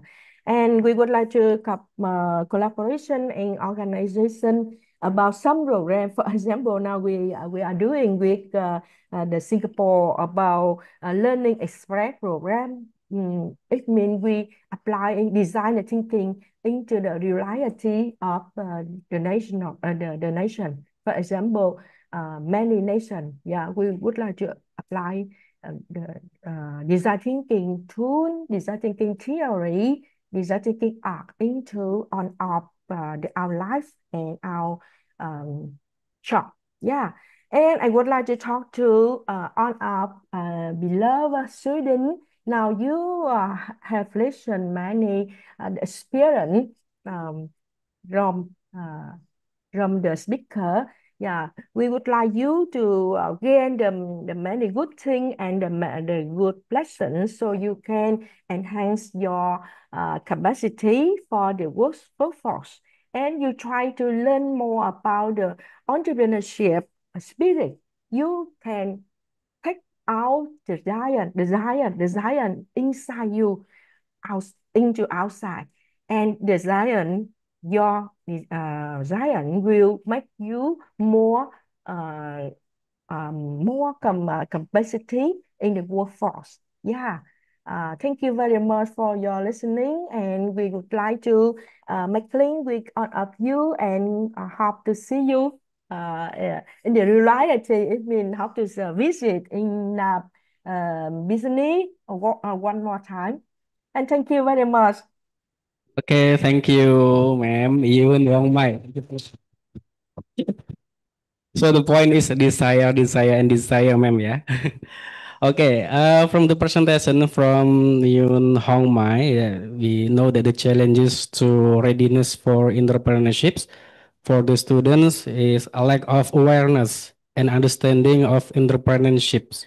And also for the instructors, yeah, lecturers lack of knowledge and experience in entrepreneurship. So we have to nurture entrepreneurial education, enhancing knowledge and skill for the instructor and also for the students. Okay, for great presentations, very thankful to Hyun Hong Mai. Give big applause once more to Yeah. Hong Thank Mai. you very much. Because I have at the same time we have two events, so I will apologize, and and may I please first. So now I just keep listen but not speaking because I enjoy into another event today. So, Thank you very much. see you in the next occasions. Thank Yeah, you very much for the participation. yeah. Thank you. If you have some question for me, my collaborator, Dr. Hien will answer you. Okay, Yes, he will thank you. Indra. Thank you, ma'am. Okay, now we move to the fourth speaker for this general stadium. The first speaker is Mr. Vuthy, Magister Science for from SEAMEO Cambodia, yeah, for the title Adapting 21st Century Skills. For Mr. Vuthy, are you ready, sir? Okay, time is yours, sir. Give applause to Mr. Vuthy.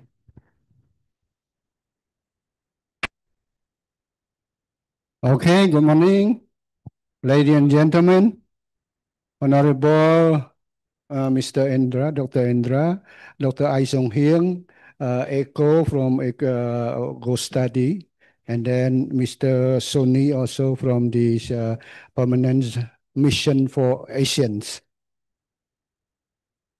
Assalamualaikum warahmatullahi wabarakatuh.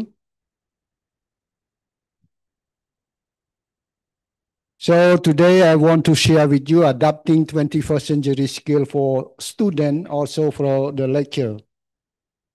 You should have this skill because now it's 21st century skill. If you don't have that skill, you cannot move further. Yes. So I request to all our youth to pay more attention to the presentations because I never come here every day.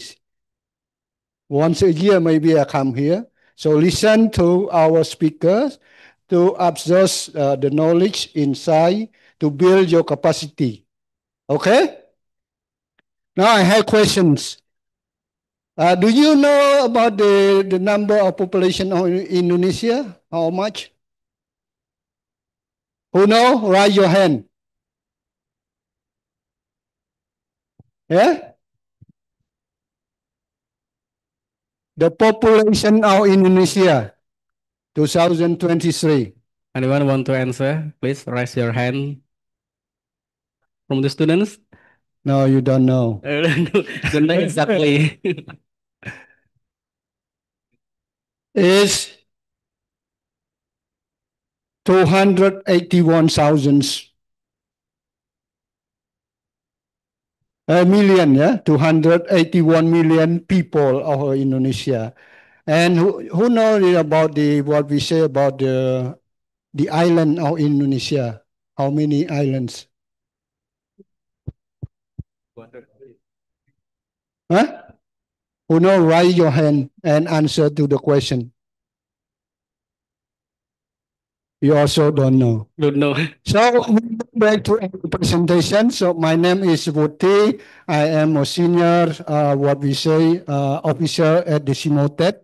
Before I worked for the SEAMEO Biotop in Bogor for 3 years. I moved to the SEAMEO about 9 years in Universitas Terbuka, and I moved to Bandung for 4 years for the SEAMEO CSEP in Lembang. Yes. Now we go to our presentation, and you know already my what we say working backgrounds, and I moved to SEAMEO in 2025. Started working there. Yes. Next. Yes, we have two kind of peoples. Yeah. This I will describe about the 21st century skill, and I identify the way to adapt to develop the 21st century skill. You should develop. Maybe you who know about the what we say learning pyramid theory. Learning pyramid theory. You know? If you know, raise your hands. When you listen to my lecture, you only get 5% and keep memorize in your brains. But if you not focus, maybe less than 5%.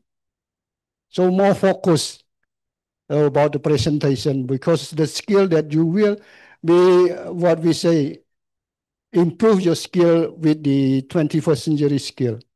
So we have the objective, we have identified the way to adapt to develop your skill. And then we have also applied 21st century skill to improve your teaching and learning. How to teach good for the lecturer, teach the student, and for the student, you learn how to be good learner in your ability. Nice. We have two kind of the people. One is growth mindset and another one is fixed mindset. Which one is more better? Yes, growth mindset is the we have the growth mindsets of you intelligent and ability to malleable, the capacity to develop through the efforts. This one is for growth mindset. And the fixed mindset is view them as innate and unchangeable. Tidak bisa berubah.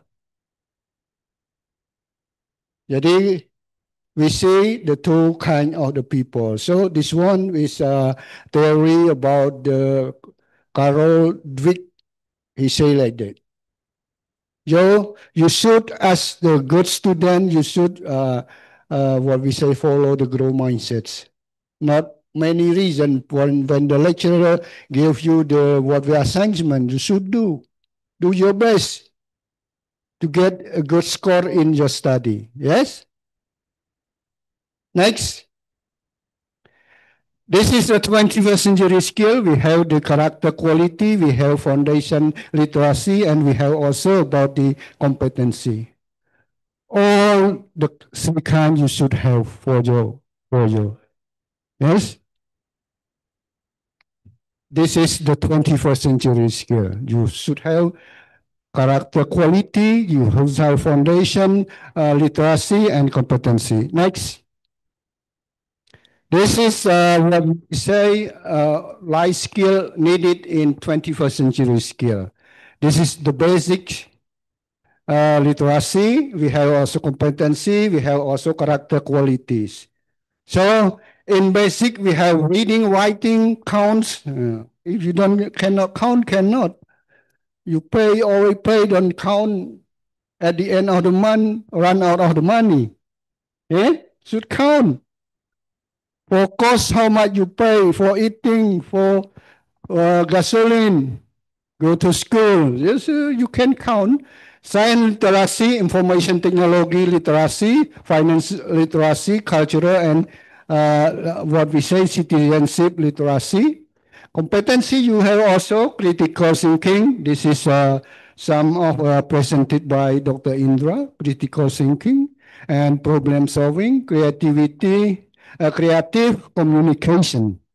Now, communication is very important. Do you know why Indonesia cannot send the skilled worker outside country compared with the Philippines? Philippines always sending the skilled workers outside because of communication. Yes, you don't good in communication, you cannot good. Indonesia just send us a house worker, head worker to the people, to Arab Saudi, to Malaysia, some country. So Philippines and the skilled worker because they very fluently in English. Now, I want to ask in your class, who is the fluently in English? If you can you speak English fluently? Or presentation you listen and you get 100%? You can understand 100% what from our presenter? At least 80%, yeah? 80%. So you should also improve your English to in good communication with the other people. And we have also collaboration. Collaboration because you cannot live alone. Indonesia 281 million. Even you eat rice 110, how many ton rice? You should import from Thailand, from Cambodia, and from Vietnam. So you cannot live alone nowadays. So collaborative. Even Philippines also import rice from Vietnam. The population of Philippines may be 100 million people. 1 in 10 maybe. So they also import rice from the, what we say, Vietnam, Thailand, and Cambodia. And then we have also about the character quality, about the petty, curiosity, and then initiative, that ability, leadership. Also, you should learn about leadership. You become the mother and the father of the family. At least you lead your family. Yes, you should know the leadership in your family. And then you go to the institution leader. Yes, step by step. And then also social and cultural awareness. You go to work outside, you don't know the culture. In Buddhist societies, different from the Muslim societies. Culture is different. If you do something wrong, they can send you back to your country. You cannot work anymore. You don't understand about the culture of the countries. Next. This still 21st century skill. We have also about critical thinking, citizenship, growth mindset. We have communication, creativity, collaboration. This just the same. This one also we do from the last slide for presentation. This is lifelong learning that you should have also and should apply to yourself. If not, you cannot compete with the other person. You don't get the good job. You don't get a good salary for you. So it should be compete with the other students also, not just go by normal ways. You should study hard, learning hard to be the best one in the university. Next. This is the foundation of literacy. You have also literacy skill, numeracy skill, scientific literacy skill, ICT literacy skill, and then we have also financial literacy skill, cultural, civic literacy skill. This you should build a foundation. This is the foundation. You should have in your what we say, your own character, your own capacity in building this one. There are how many? 6, yeah? Literacy skill. Now we go further. Next. This is about the literacy skill. Literacy skill is ability to read.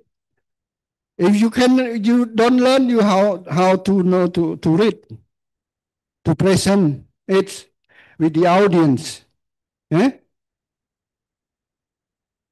Like I told you about the learning pyramid theory, if you just listen, only 5% you get to memorize.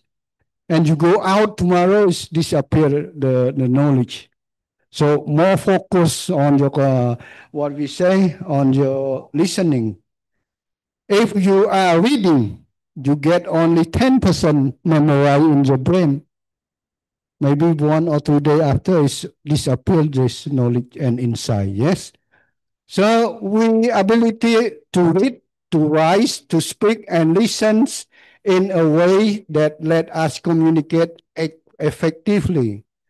Dr. Indra said strong communication, but I said communicate effectively. What's the difference, strong and what we say effectively? The goal, the aims is to get your objective. Yes? Yeah. Effectively to make sense of the world, to make some logic. If you don't make sense, they don't believe you in communication. Yes? Good communicator should have this 4. Yes, reading, listening, writing, and speaking. This is the good communicator. You should have. If you don't have, it's not good communicator. Yes? We have this one. Next. This is about the numeracy, ability to use number, multiply, divide, what we say, to know about this. At least you manage the family budget to run at the end of the month if your salary is small.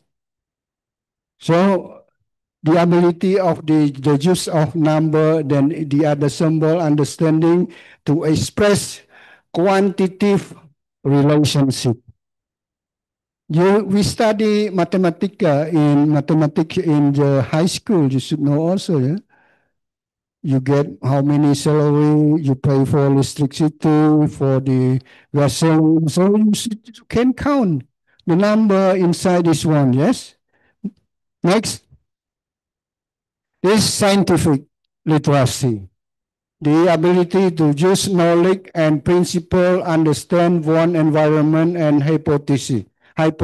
Yes, this we can also do the research by the observations, and then you give the question, develop the question, and then to the one hypothesis. Yes. And then experiment, and then go to the conclusion. If you you get good theory, we will get the good result. This is about the scientific ways that we should thinking about also. Not only what we say, literacy of reading, writing, and scientific numeracy also no. Now we go to the scientific. Sometimes people get what we say, not use the logic, they will get some trouble in the communication also. Next, ICT literacy. Everyone using the smartphone. Yes? At least you develop yourself, you don't know how you develop the one. Nowadays, we get also AIs, artificial intelligence, is more deeply. But at least you have Indonesia in 2000, what we say 20 or 2010s, all the highway use payment, and very long entry of the what we say vehicle. It's take a long time to pay the toll. And then also the what we say online market. You see now online market is Indonesia is very big challenges. Some super mall is closed. In Tangerang, I go there, it's too close, you know, because of the online. This one is related to the ICT literacy. People don't make it difficult. They just use the finger to buy what they want to buy. Not go. Waste of gasoline, waste of time, and also parking fees. That's why people move to the literacy. Ability to use to create technology-based content, including finding, sharing information. Nowadays, you know, a lot of countries, what we say, get a war, like Ukraine and Russian, Palestine with the, what we say, Iran now, not only the Israel, Palestine, and also India with Pakistan. So this is, we say about the, what we say, finding the sharing information. So we get information very easily. Yes? The sharing on the TikTok, on Facebook, you can get the information. Yeah? Answering to the question, interacting with the other people and computer programming. Before we just based on the web base, we don't have Androids. And then we develop Androids. You can use Android with your smartphone. And very easy to use this one. And what we say from user with the agent. Next. This financial, you should know. Yeah, you get budgeting expenses management. What's that deep? You have many deep management, and then saving, investment, and then retirement. And then we go also insurance, risk management. This is the key concept of financial literacy. Yes? So you should prepare, you should know. Otherwise, you get trouble in your financial. Next.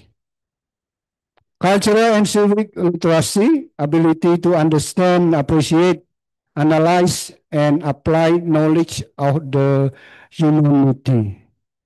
This is very important. Bina Insani already graduate some student from NPIC, Cambodia. I think maybe 30 students. Yeah? Around 30 students graduate from the National Polytechnic Institute of Cambodia. They do the double degree, 3+1, 3 years in Bina Insani and 1 year in NPIC. Before pandemic, after pandemic, it closed. It's running from 2012 up to the pandemic COVID-19. I think should be do again with the Pak Indra should be do again because the president will end their presidential in 2026. Yeah, we love to. Yes, you should do again. This is one. Yeah, so these projects can be do with the NPIC, but you want to go there, you should improve your English. Nowadays, it's very easy to learn English. You just no need dictionary anymore. Online dictionary is with 100 languages that you can translate to Japan, to China, to Korea, to to connect to Indonesia easy than my generation. My generation, we open the dictionary word by word. Waste the time from A to Z. You should open. If the word that we don't understand is Z, we open until the Z one to get the meaning of the word. Yes. Now it's very easily that you can learn, you can more stronger, you can more clever than me and Indra. Next. This is a competency, critical thinking. You should have this competency also. You should critic, yes. Critical thinking, problem solving. Even your sister and brother in your family, sometimes you say also the problem with your brother, with your sister.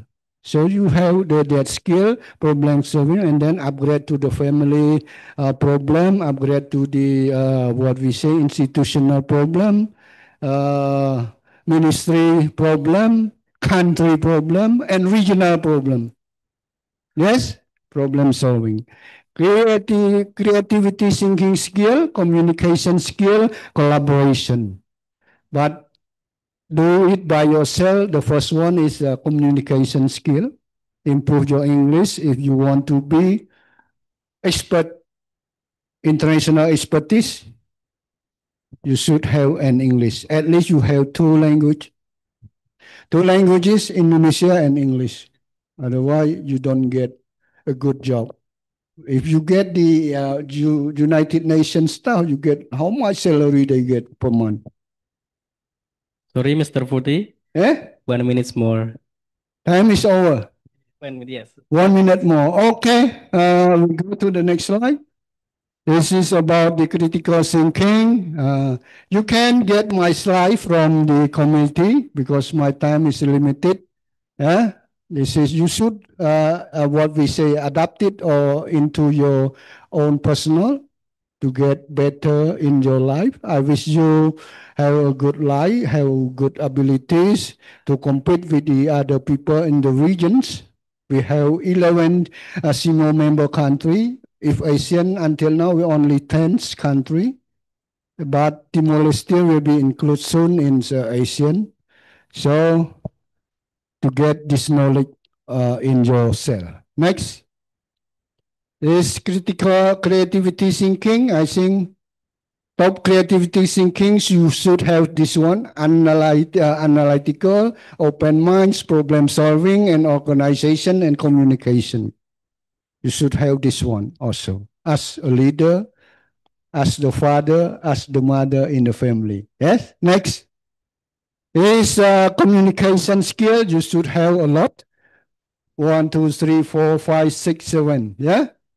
Personal communication, leadership, storytelling, comprehensive, synthetic communication. So you can read from this one and adopt it into yourself. Next. This is collaboration teamwork. If you don't have teamwork, it's more not so effective your work. Teamwork, like Pak Indra conduct this event. If they don't have teamwork, we don't get this a good what we say international stadium generals in 2025. Next.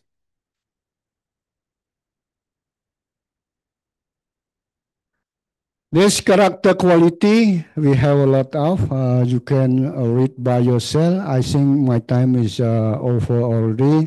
Thank you much for your times and attention to my presentation.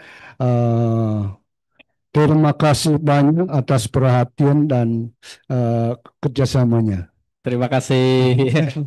Yeah, give close to Mr. Vuthy. Thank you very much, Mr. Vuthy, for the speech. And we catch some highlight, yeah. Life skills that we need basic literacy, competency, and also character quality. And Mr. Vuthy also said that NPIC Cambodia will open a scholarship to the students from Indonesia. So prepare yourself to join the scholarship in NPIC Cambodia. Okay. Yes, now we move to the fifth speaker. Yes, CS Robert Kerk Tian. He is Director of Polytechnic Mersing, Malaysia. Hello, Mr. Robert. Yes, I'm ready. Okay. The title is about TVET as employment solutions. Is correct? Yes, yes. Okay. Time is yours, Mr. Robert. Can you help me to present a slide? Oh.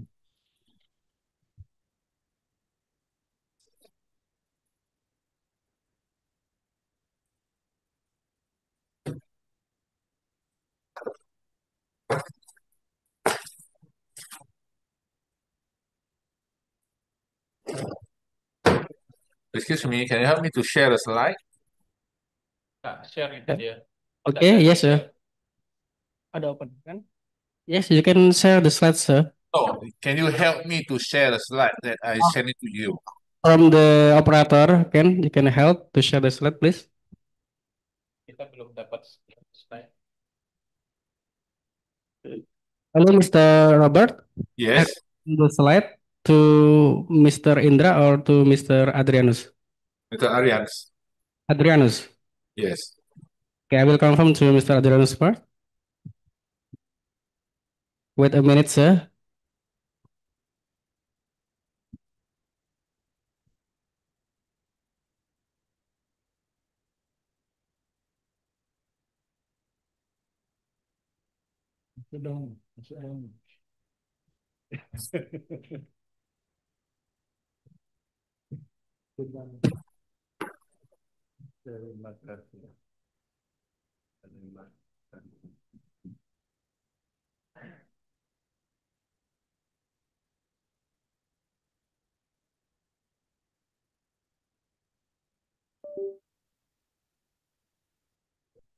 Jadi dikirim belum sama slide.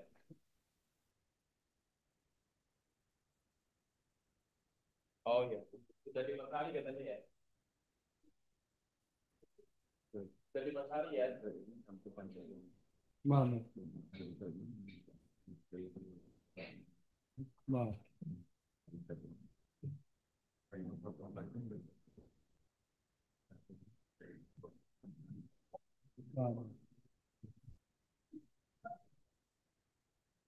Okay, while waiting the operator prepare the slide, so please the participant or the students, you can prepare your questions because we still have two speakers, two presentations after this. Yeah. So you have to give the questions to the speakers. Okay? One, one speakers, at least one questions. Thank you.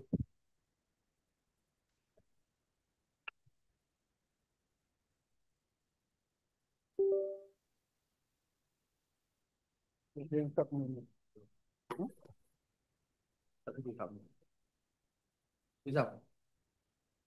it's next. Next.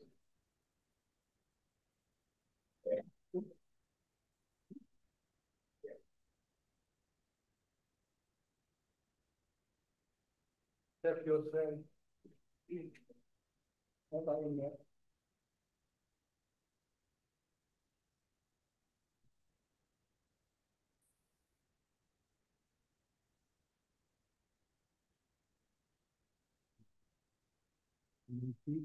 Yeah, this is a slide.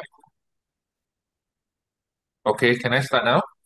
Yes, yes, sir, of course, sir. Can Okay, start. very good morning to everyone. Selamat siang, tuan-tuan dan puan-puan semua. Okay, my name is Robert Elias Kerswitian. I'm the director of the Mersing Polytechnic Johor in Malaysia. I'm very great to have a time with you all to present about the Tibet is an unemployment solution. Okay, slide one, please. Thank you. Okay, this is a content that I will go through. Okay, the number one is the introduction to Tibet, following by the Tibet in Malaysia and the key Malaysia Tibet initiative, and the impact of Tibet in Malaysia and the global Tibet landscape, and the successful global model of Tibet and the benefit and the challenges of Tibet and how we're going to improve it on the Tibet. And the last is a conclusion.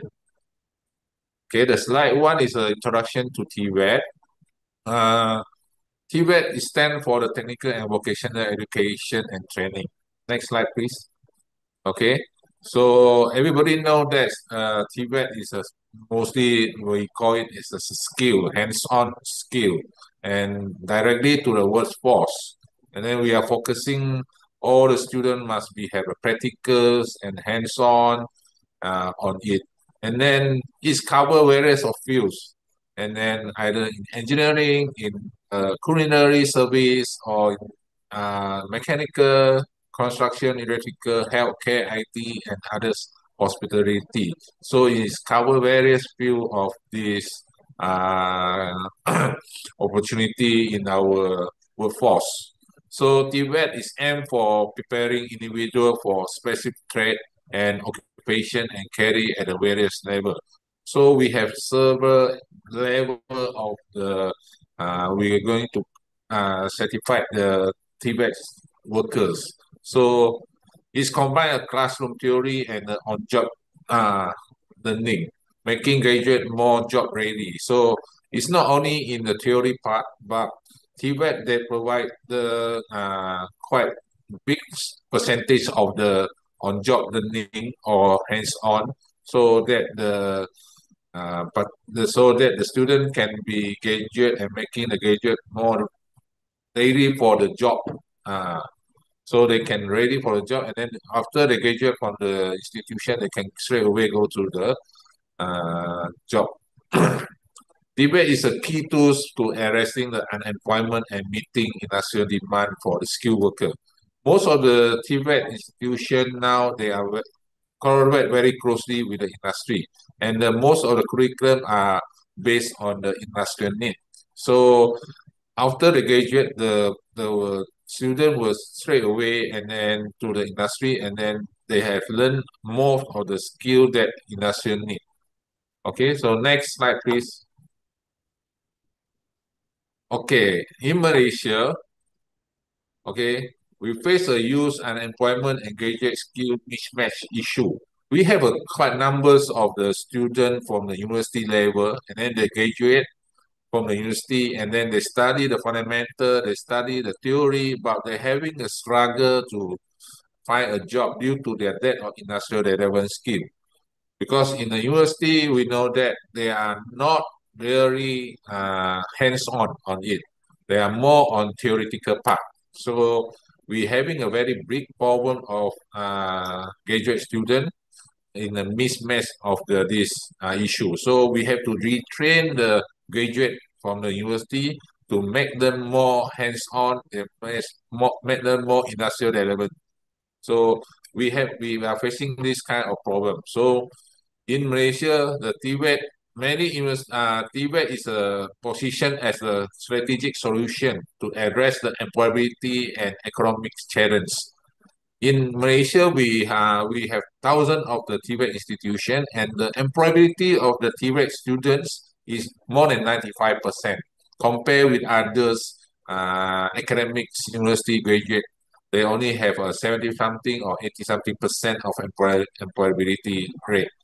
So the Malaysia government has made the TVET a nation priority, focus on the strengthening and the system across the ministry. So in Malaysia, we have more than 10 ministry organize this TVET curriculum.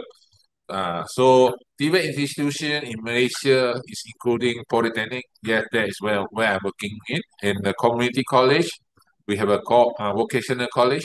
We have Mara, and then we have ALP industrial institution of industrial. So we have this more than 10 ministry of in Malaysia. They are organizing TVET courses. Industrial-based training is increasing the emphasizing to align with real job market needs. So we have to work very closely to the industry, because nowadays a lot of investors coming to Malaysia. So we have to know what kind of skill they are needed for fulfill their industrial need. So we have very work closely with the industry coming to Malaysia. Okay, next slide. Okay, Malaysia Tibet Initiative. Okay, key Malaysian, the Tibet Employment Cabinet Committee. Okay, but now we already have a Council of Tibet in Malaysia, Malaysian Tibet Council, established to unify the Tibet effort across the ministry. So it's led by our Deputy Prime Minister, okay, this council. So the Trail Malaysia plan, we aim for increase the skilled workforce from 28% to 35% by 2030. So Tibet is playing a very important role in this skilled workforce. Okay, Tibet-based program Akselerasi Kerjaya was launched to strengthen the collaboration between the training institution and the employers. Okay, collaboration with government-linked company and the private industry improve the curriculum development. So this is why I'm saying that we have to collaborate very closely with the industry to get their input for the curriculum that we develop in our Tibet institution to meet their industrial need. Okay, and then we have a human resource development corporation fund for training the program for upskill the workers. So we have this corporation HRD Corp to train or to upskill or reskilling the existing worker in the industry to make them more competent for the workforce. Okay, and then every industry have to need to contribute some fund for this HRD Corp. So after they contribute, they will send the workers for upskilling and reskilling. And then Tibet institution are playing the role for train these workers to upskill or reskilling them. Okay, expansion of the private public-private partnership ensure the Tibet graduate are industry ready. So we also getting the private partnership get into our institution of Tibet institution to share their knowledge, especially their knowledge in the industry, and then they share their equipment, the highest technology equipment with the student, and then to make the student more well know about what is the technology now, and then what is the skill needed in the industry for the time being. Okay, next slide. This is the impact of the Tibet in Malaysia, okay? So Tibet graduate often enjoy the high employability. That why I'm saying that in our Malaysia, we have the Tibet graduate employability of 95% and above in the sector of manufacturing, service, and construction, and then other fields lah. So even though in the service, in the culinary, in the logistic, we have a very high employability on that. Okay, in some of the technical field, Tibet graduate are more sought after their university graduate. Okay, we have comparing the academic university graduate with the Tibet graduate. We can see that the Tibet graduate are more ready for the industry, and then they are skill and their skill learning, and then their readiness of the to the industry are more confident compared with the academic university graduate. Okay. The Tibet contributes to the rural development by providing accessible education and training in the underserved area. Okay, in Malaysia, we have, for example, in our Polytechnic and Community College Education Department, we have 36 of Polytechnic in all over Malaysia, and then we have 106 community college across the Malaysia. So we have helping a lot of rural developments by setting up the community college and polytechnic in this area.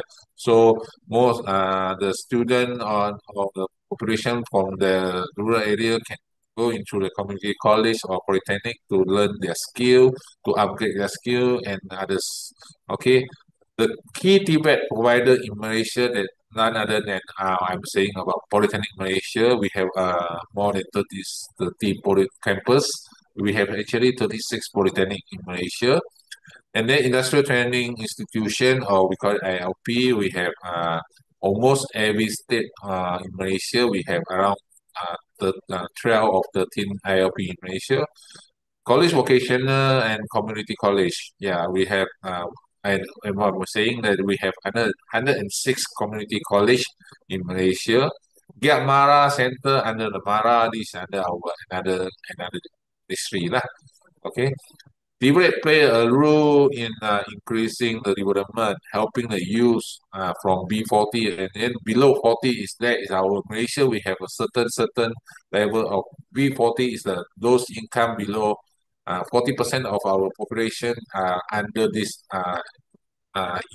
the income of their family. So we have B40, M40, and T20.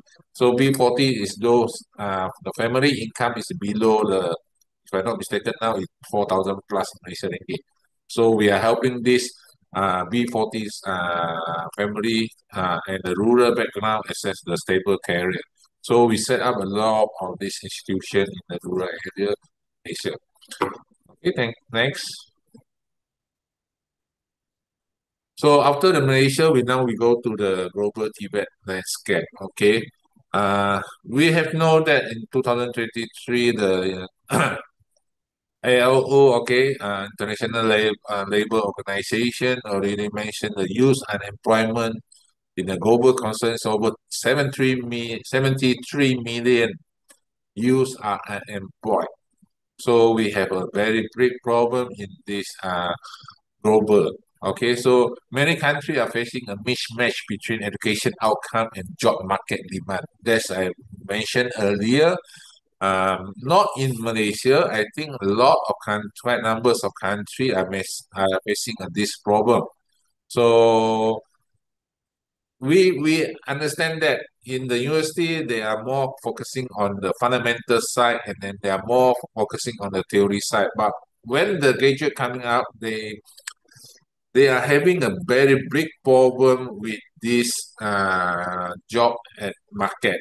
Okay, so they are having a problem of skill problem. So we have to retrain them either 6 months or 3 months or maybe 1 year to retrain them for the skill. So TVET is a globally recognized as a way to tackle the unemployment and build a skilled workforce. So because TVET already after the graduate from the TVET, they are ready to go into the industrial, okay, or go ready for the workforce. So international support from the UNESCO, ILO, and the World Bank promoted the TVET for sustainable development. Okay, in the SDG 4, we already include the target for increasing the youth participant in TVET. So TVET is playing a very important role, not in Malaysia or in Southeast Asia, but it's in the global. So we can see that in the SDG 4, they already increased the target and then they want most of the youth participant in this TVET. Countries around the world are upgrading their TVET system to meet the need of a modern economy. So we are not say that in Malaysia, but just now we are already saying a few countries from the Southeast Asia. We are very focusing on this TVET education, so to helping out our country to more development and then more investor from the outside to coming in for invest, so we can get to solve this unemployment, especially for the youth. Okay, next. Thank you. Teaching design. Okay, successful global model of TVET. Okay, we have known that the most successful model for this TVET model is from Germany, and then a lot of engineering people or their aims to further their study in Germany and doing their postgraduate in Germany. So we are very well known about the dual vocational training system in Germany. They combine the classroom education with the company training. Okay, so the youth employment is under 7%. So we can see that most of the Germany TVET institution, they are work together and then they work very closely with the industry. So maybe their education, the curriculum is certain percent in classroom and then most of the percentage are in the company training. So in Malaysia, we also doing this. We call it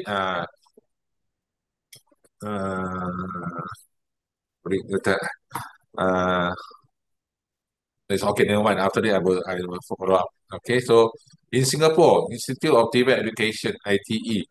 Okay, okay, sorry. In Malaysia, we also do it WBL, work-based learning. This curriculum, the student will study 2 years in the institution, and then the last year they were working in the industry. In Malaysia, we call it WBL, work-based learning. So students will spend the whole year and with the structured curriculum, and then they are working in the industry, and then industry we will appoint a supervisor to guide them based on the structured curriculum. So in Malaysia, we call it WBL. In Polytechnic, we have this kind of courses. Students will study 2/3 of their duration in the institution Tibet, and then 1/3 they were doing in the industry. Okay, so in Singapore, they have a system in highly respected and integrated with industry. So they are very closely. We can see that most of the model here from Singapore, from Germany, from Australia, from South Korea, they are very closely with the industry. And then they are doing most of their education or their curriculum in industry so that they can meet the industrial needs. Okay, those models are say commonly trend strong industrial type. So government support and the practical training. So we are now in Malaysia, we are trying to work together very strongly with the industry, closely with industry, and then for the governance side, our government maybe we can give a very good support in the tax refund or in the certain tax for those foreigners investor or local investor for the tax refund. So this is under Malaysia Tibet. Okay, next, thank you. Okay, benefit of the Tibet. We say that fast track to employment. Many programs last for 6 months or 2 years, or certain go for 3 years. So it's a very fast track. In Malaysia, we have 6 month courses, 1 year, we have 2 years, or we have 3 years, depending on the level of the competencies of this Tibet education. And then develop our industrial relevant skill, reduce the need for the training. Okay, that's what I'm saying. I folks keep on saying that we have to retrain the education graduate, university graduate. So we have to retrain. We have to encourage entrepreneurship. Many Tibet graduates start a small business. Okay, this as just now what the previous speaker saying that entrepreneurship. So we have in nowadays we are very encourage our students to involve in entrepreneurship. So even though in Tibet we are also giving a lot of opportunity, a lot of chances, and then we are supporting the fund, we supporting their startup, and then for them to set up their own business, either on small scale or medium scale. But this is one of the encouragement to make our student more employability and make them more confidence. And then we have our aim to make this Tibet graduate is not the job sectors, but it's a job creator. Okay, they are not searching for the job, but they create the job for the Tibet graduate. Okay, promote economy, including especially for the disadvantaged group. Okay, this is one of the focus we are focusing for the disadvantaged group. We enhance the national productivity by supplying a skilled workforce. Okay, align with the Industrial 4.0. This one is very important. Everybody are looking for it now, and the digital economy demand. Okay, lower cost of education compared with the traditional university degree. Okay. Next. Now the challenge in Tibet is a negative perception. Not in Malaysia also, I think most of the country are having this kind of negative perception. They often seen that the Tibet is a second class compared with the university.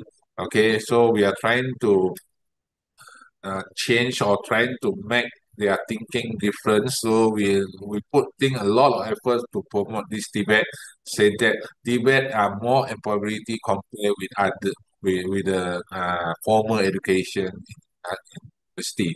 Okay, so fermented governance, multidisciplinary minister and body oversees the Tibet program. So the government must be set up for more concern about the governance of those helping out for this Tibet education, and then make not so like Malaysia. We have more than 10 ministry are organize the Tibet, but we have to trying to minimize it and then more focusing on that.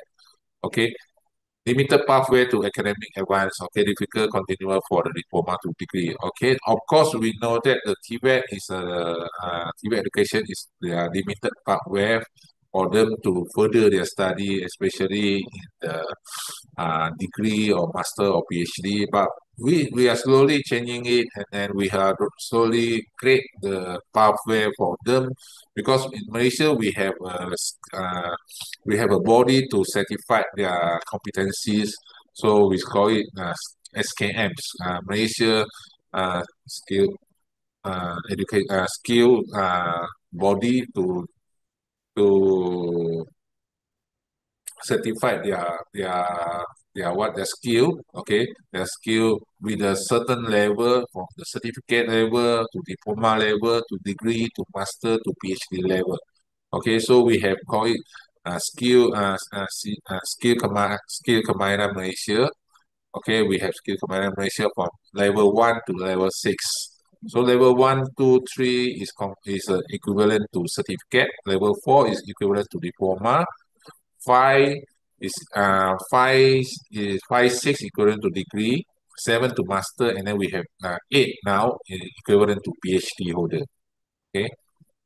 Another problem we are facing is outdated infrastructure and equipment in some of our institutions. We have Malaysia Tibet institution starting on the Polytechnic starting on 1969. Okay, 1969. So we have a lot of this equipment problem, but we are getting to change all the equipment, to upgrade our equipment. But of course, we have having some financial problem, but we're trying to solve it out.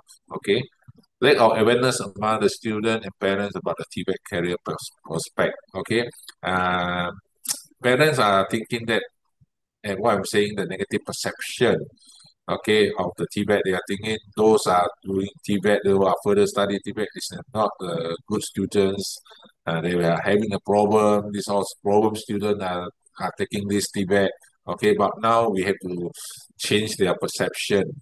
Okay, not enough skilled trainer or industrial professional involved in teaching. Okay, we have a very big problem in this industrial professional involving in teaching. So we are trying to encourage a lot of professional in industry trying to go into our Tibet institution to share their knowledge, especially their knowledge and their equipment to our Tibet students. So we are trying to doing very hard on it to try to bring them to our institution.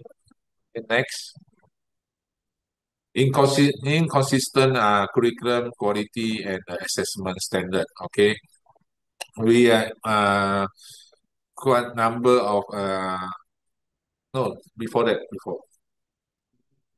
slide before that. Okay, so okay, it's okay. So next we go to the how we going to Mr. Rob, yes. 1 minute more, sir. Okay. Second last. Okay. How are we going to improve the Tibet? The next slide, please. Okay, we have to strengthen the collaboration with industry as what I mentioned. Okay, I mentioned for a few times we have to be smart, work very closely with the industry. We have to upgrade our infrastructure with our tools and to meet the digital technology, the Tibet now. We have to introduce flexible learning pathway, like something like micro-credential, state-able certificate, diploma to degree road. Okay, national campaigns to change the public perception. Okay, we have to support continual from the professional development, and then we have leverage the technology to deliver the hybrid and digital skill trainings. Okay, last, Okay, the conclusion is Tibet is a particular and powerful solution to reduce the unemployment in Malaysia and globally. Okay, it's align the education to real industrial need and addressing the skill mismatch, and then offer the increasing opportunity for youth, especially from the rural and the low income background, and then build a resident and a skilled workforce to support the nation and the global economic growth. With the right investment, policy support, and social mindset shift, Tibet can become a first choice pathway, not the last resort. Okay, Tibet is not a backup plan. It is a forward-looking strategy for the sustainable employment and national progress. Thank you very much.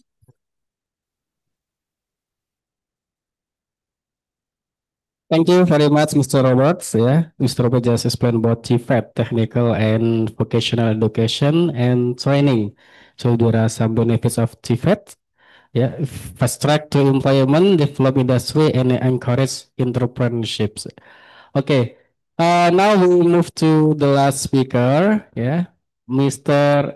Dr. Huu-Hien. Hello. He is lecturer of Nguyen Tan University, Vietnam. Hello, Mr. Can you hear my voice? Okay. The presentations, the title is about the impact of cultural intelligence and host country language on work adjustment at an FDI firm in Vietnam. Is it true? Okay, Mr. Hu, it's time yours. You can start the presentation. Thank you.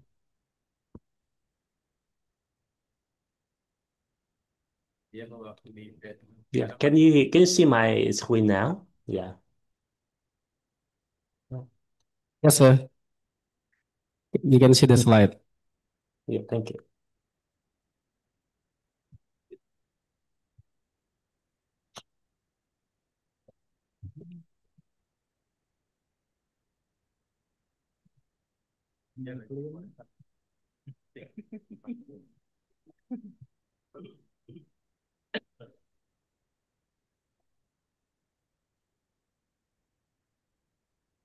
So, oh.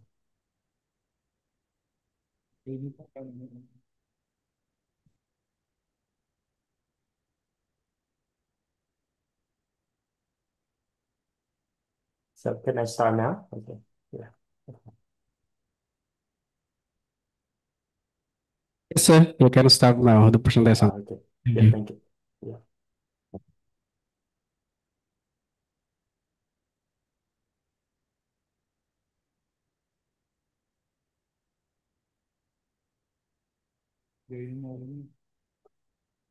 Yeah, so my slides requires freezing it. Yeah. So can I have like 30 seconds? Okay. Yeah.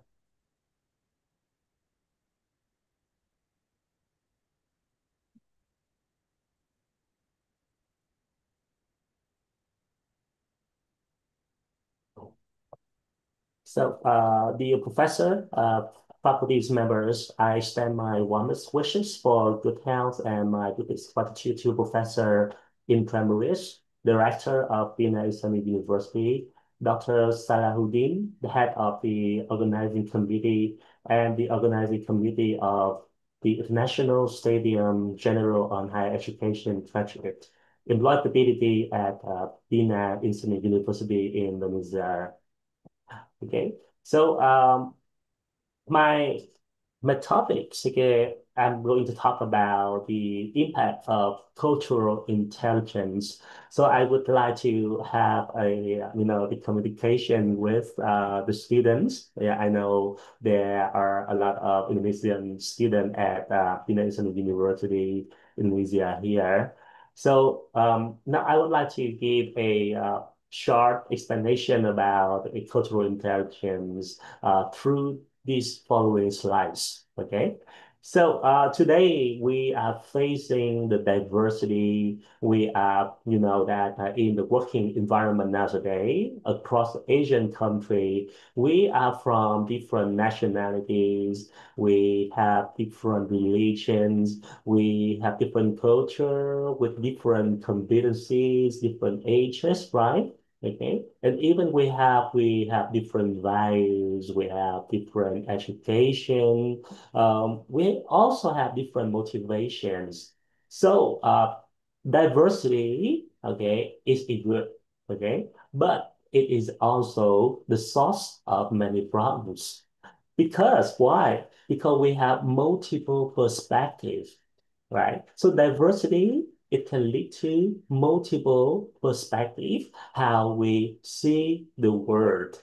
So I have a question for Bina Insani University students here. So in terms of expressing the opinion here, which picture on the screen, the blue one and the red one here, do you think which picture relate to the Western thinking, the Western thinking about how to express the opinion, and which picture would relate to the Asian, the Asian thinking about expressing the opinion. So we are making the comparison here between the Western and the Eastern.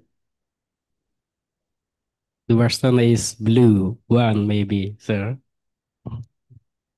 And So the the is red one is Yeah, okay. So that's right. Okay, so the blue one, okay, is the Western style of expressing the opinion, right? Okay, they just go straightforward. Okay, and in some Asian cultures, we would rarely go straight to the the problem. Okay. So the second picture, so what do you think? Which picture relates to the Western way of life and which picture relates to the Eastern way of life? The blue one. I think the blue one so individual. Exactly so, right? Okay. So so the first one we call it individualism, and the red one we call it collectivism, right? Okay. So and I'm sorry for this picture. Okay, in terms of the punctuality, uh, so what do you think? Come under family. Um, Okay.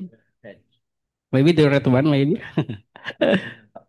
Yeah, okay. So okay, in Vietnamese culture, we quite we quite a little bit flexible, right?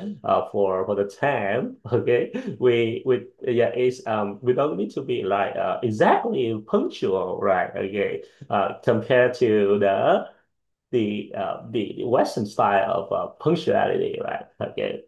Um, so in terms of expressing anger, okay, so what do you think? So again, by looking through these pictures, which one refer to the Western style, which one refer to the Eastern style? Blue one, maybe. So the blue one refer to the Western or Eastern? Or westerns. Western. So why do you think so? Because they show the expression is not actually it's like he sad or anger, but the expression also show but the anger, so not smile.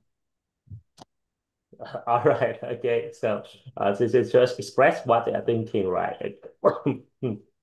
Okay. And in the terms of considering myself, okay, to um, the public, so what is thinking in this picture. Uh, so again, we can see that so on the left-hand side refer to the Western style of considering themselves, right? Okay. So these are some more figures. So I just jump back to so for this picture, yeah. So what can you see from this picture?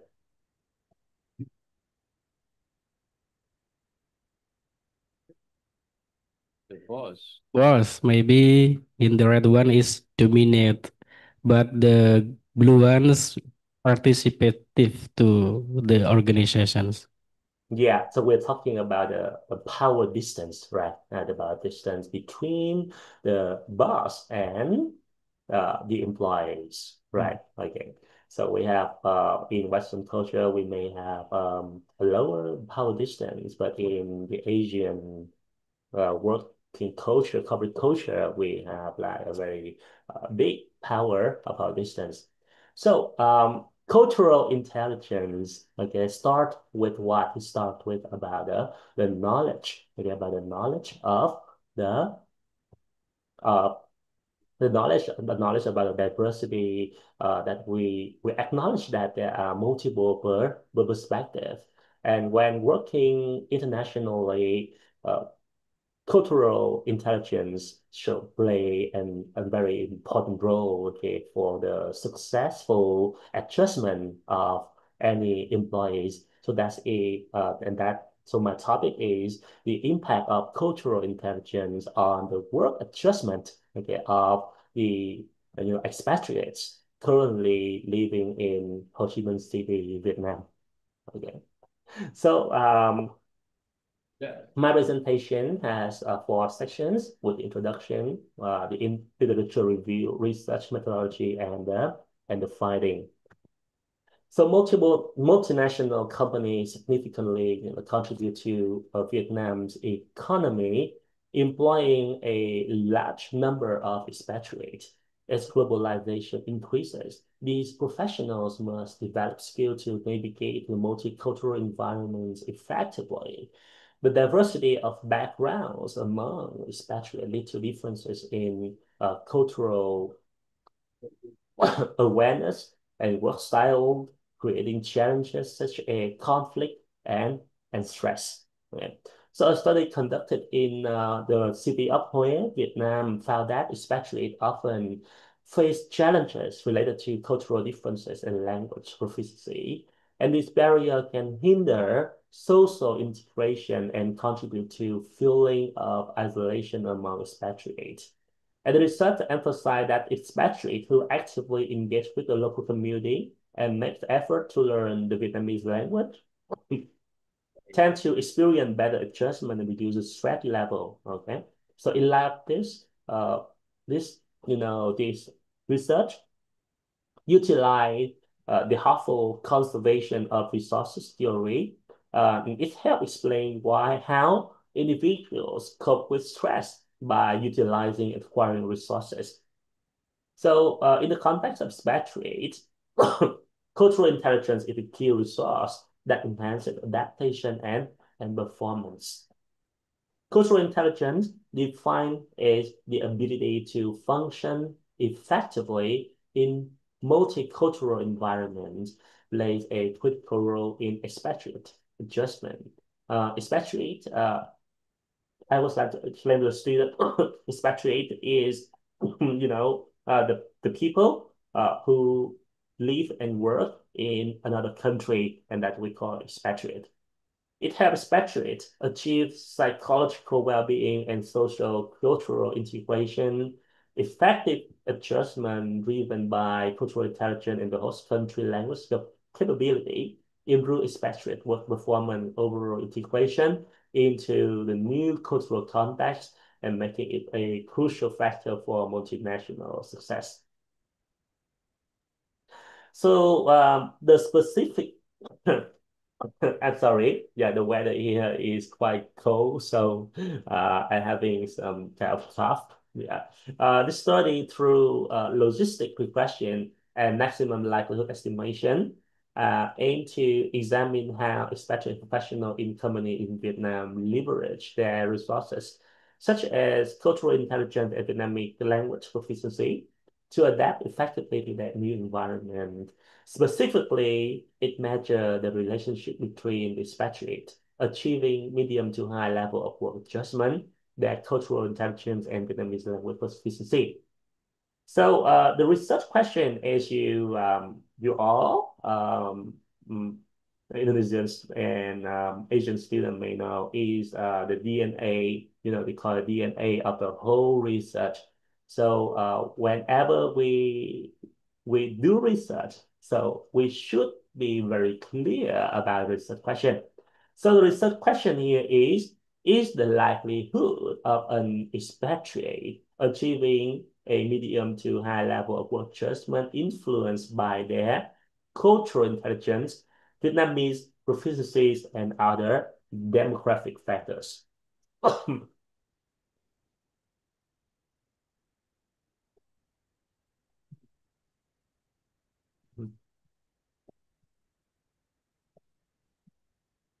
So early and Ang in 2003 defined cultural intelligence as an individual's ability to function effectively in a different cultural setting.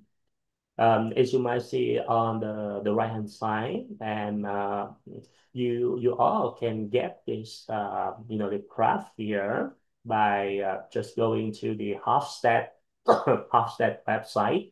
As the Hofstede website, they after many years of doing research, and he has a good research related to the national culture of different countries in the world. So in this graph, you can see here, we are making the comparison between the Vietnamese, Japanese, and United States national culture. So in terms of the power distance here, we can say that Vietnam culture has quite a large power distance, right? And this is one part of the cultural knowledge. Okay, so the cultural knowledge is the fundamental component of the internet of the cultural intelligence. Yeah, and what are the other, right? Okay, so when you have the knowledge, right? When you have knowledge of the cultural norms, the cultural values, and the practices, so then you want to use, right? You want to use the knowledge that you have, right, to adjust, right? To adjust, yeah, to adjust the situation, to overcome any problems related to the cultural issues, right? So the cultural intelligence, they are measured by your knowledge about the culture, how you use the culture, yeah, how you use that knowledge, okay, to adjust, yeah, to adjust, to change your behavior so that you can act appropriately in the diverse cultural settings. So why is cultural intelligence or so-called CQ important? So first, okay, research on cultural intelligence has established a correlation between the cultural intelligence and the adaptation process of foreign professional.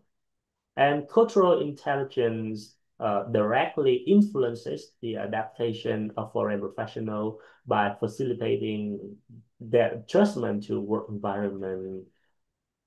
The strategy and the motivational component of cultural intelligence exhibit a positive relationship with all three dimensions of expatriate adaptation, and it contributes to the foreign investment strategy by creating a foreigner-friendly work environment.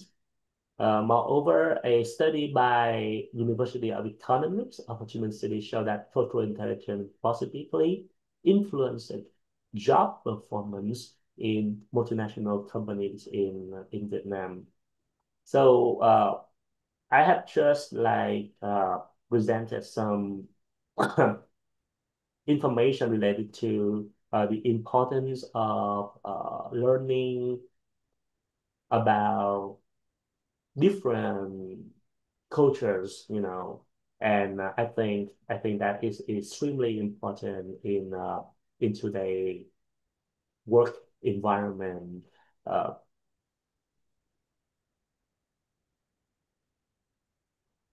So let me share with you a little bit about the second independent variable in this research. So again, this research measure how cultural intelligence and host country language proficiency on the work adjustment of expatriate currently living and working in Ho Chi Minh City.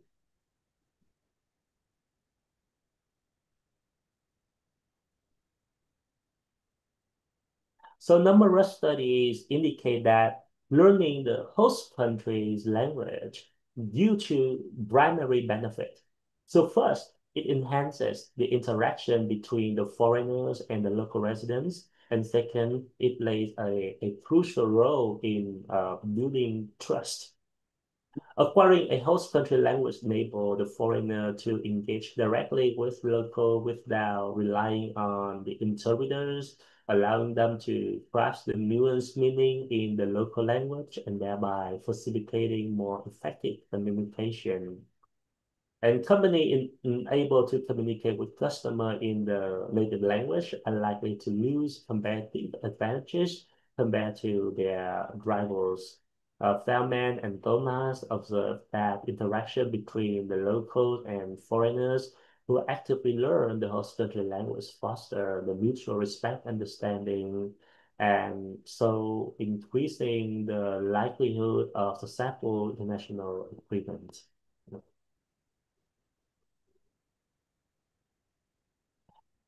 So the method of this quantitative study design includes the descriptive, inferential, and logistic regression analysis. So the logistic regression is structured into three main steps. The first one is the literature review and scale design. The second one is the sampling and data analysis strategy. So this research uses snowball sampling method, logistic regression data analysis using RStudio software, version RStudio 2020-09.1, and mixing data into reliability and participant demography has been considered. So before running the regression, so I'll share with you something about a regression for the student. So when we do the regression, basically we are forecasting, okay? We are forecasting are we are estimating, well, I'm estimating the relationship, specifically the causal relationship. So in other words, we want to know if the cultural intelligence and the cultural intelligence and the work adjustment, do they relate to each other by running the regression? And in here, okay, before running regression, we will have to check. The first one we check about the end quota, the number of participants in the research. The second one we will check the normality of the data. So if the data that we have has a normal distribution, and the third one we will check the multicollinearity, because this is a complex, regression model. So we need to check the inter relationship between the dependent variables. So by checking the following criteria, the criteria are all satisfied. Yeah.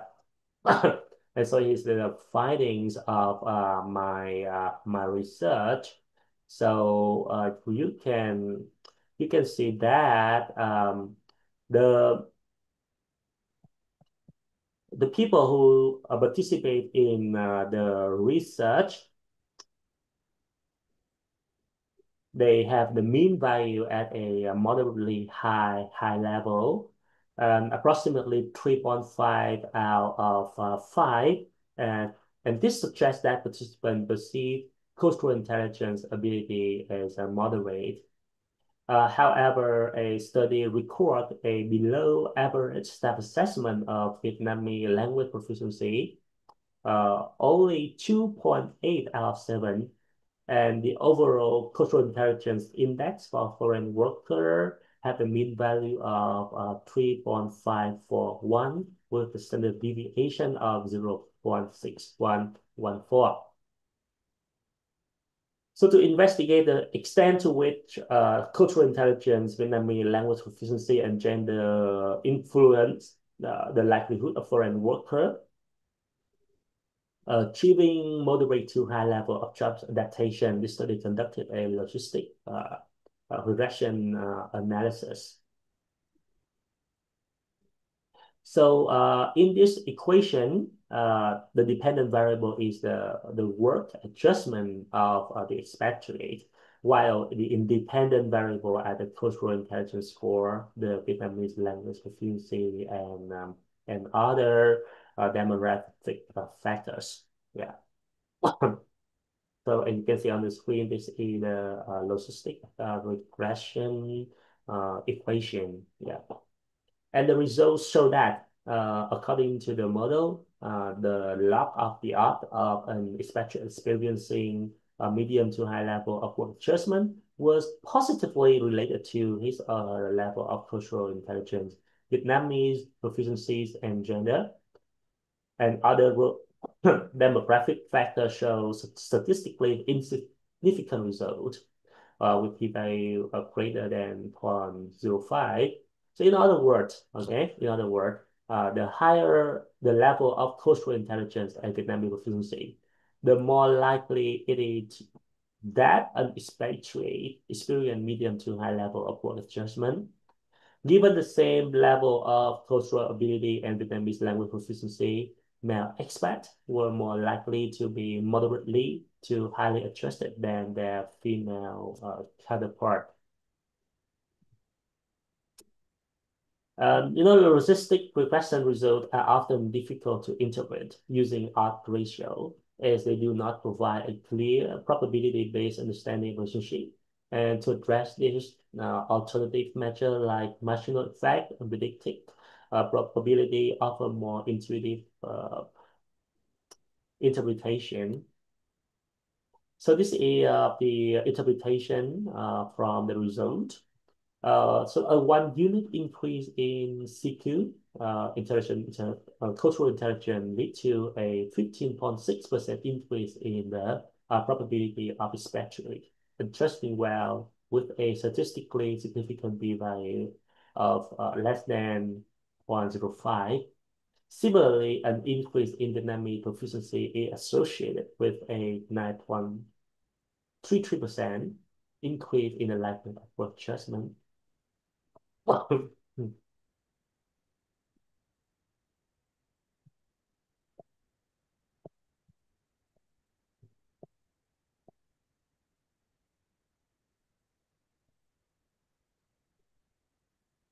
So I just like to jump into the conclusion, okay?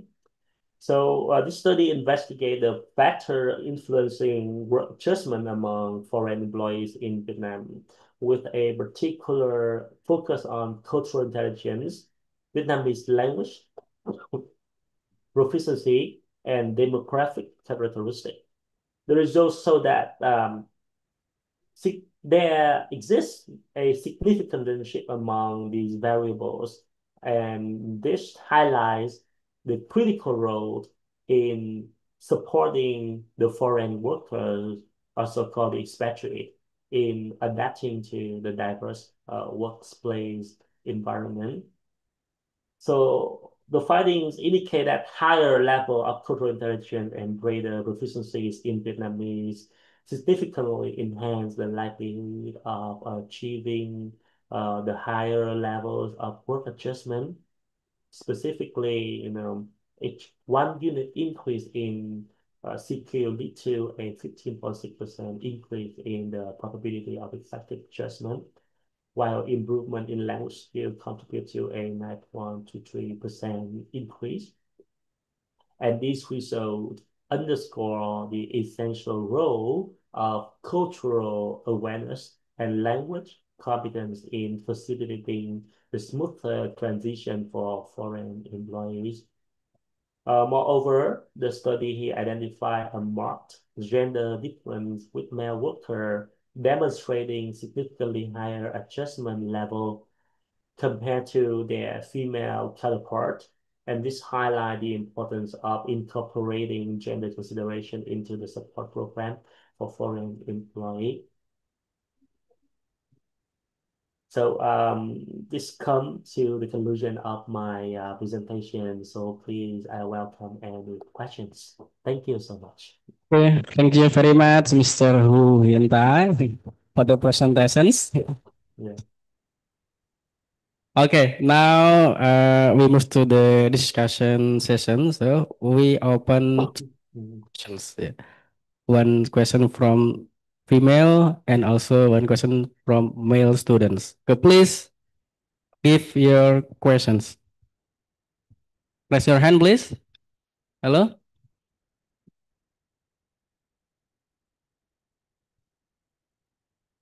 From the female students? Mr. Indra? Anyone? Anyone, please? Male? The boys, please. The boys. Hello. Or ladies is first. Ya, siapa? Anyone who wants to ask question?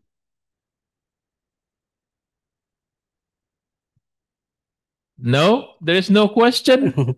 So a lot of things that we discussed, but no question. Yeah. We have 6 speakers today, so please you can give only one question for the representative boys or male students, and also one question or representative from female students. Anyone, please? So while waiting for the question, probably we can move to the the souvenir exchange. The next Yeah. agenda. Okay. Okay, we move to the next session. So no need to waste our time. Yes. And if you have any question, please ask question later after this. We move to the souvenir exchange. Okay, thank you. As moderator, I apologize if any mistake. So back to the announcer, please.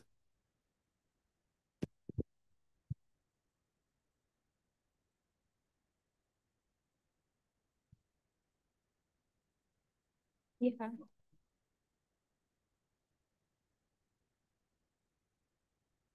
Thank you, Mr. Takrim, for being our moderator today and leading the session clearly and smoothly. We also thank all of our speakers, both offline and online, for sharing their knowledge and making this event special. And thank you to all participants who asked questions and joined the discussion. Ladies and gentlemen, we respectfully invite Dr. Songheang I to stand and receive the plaque. We also kindly invite the Rector, Associate Professor Dr. Indra Muis, to pass on the plaques. Mr. Indra and Mr. Songheang, please proceed.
Give applause, please.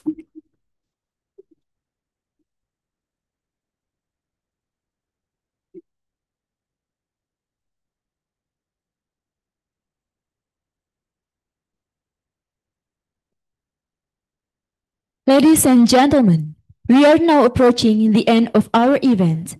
On behalf of the organizing committee, we truly appreciate our speakers both offline and online, our moderator, and all participants for contributing to the success of Bina Insani International Stadium General 2025. We deeply appreciate the collaboration and contribution of our partner institutions, SEAMEO TET Cambodia, Nguyen University Vietnam, and Polytechnic Mersing Malaysia, whose support made this event possible. May today's discussion inspire greater innovation, stronger international collaboration, and a lasting impact for a sustainable and employable future. See you at the next Bina Insani International Stadium General. Wassalamualaikum warahmatullahi wabarakatuh. Salam sejahtera. Thank you. Terima kasih. Come on. Sam Arkon.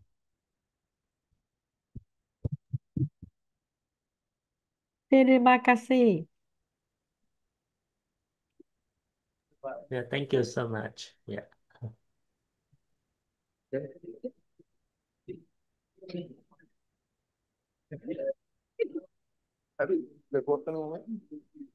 Tapi dia senyum loh.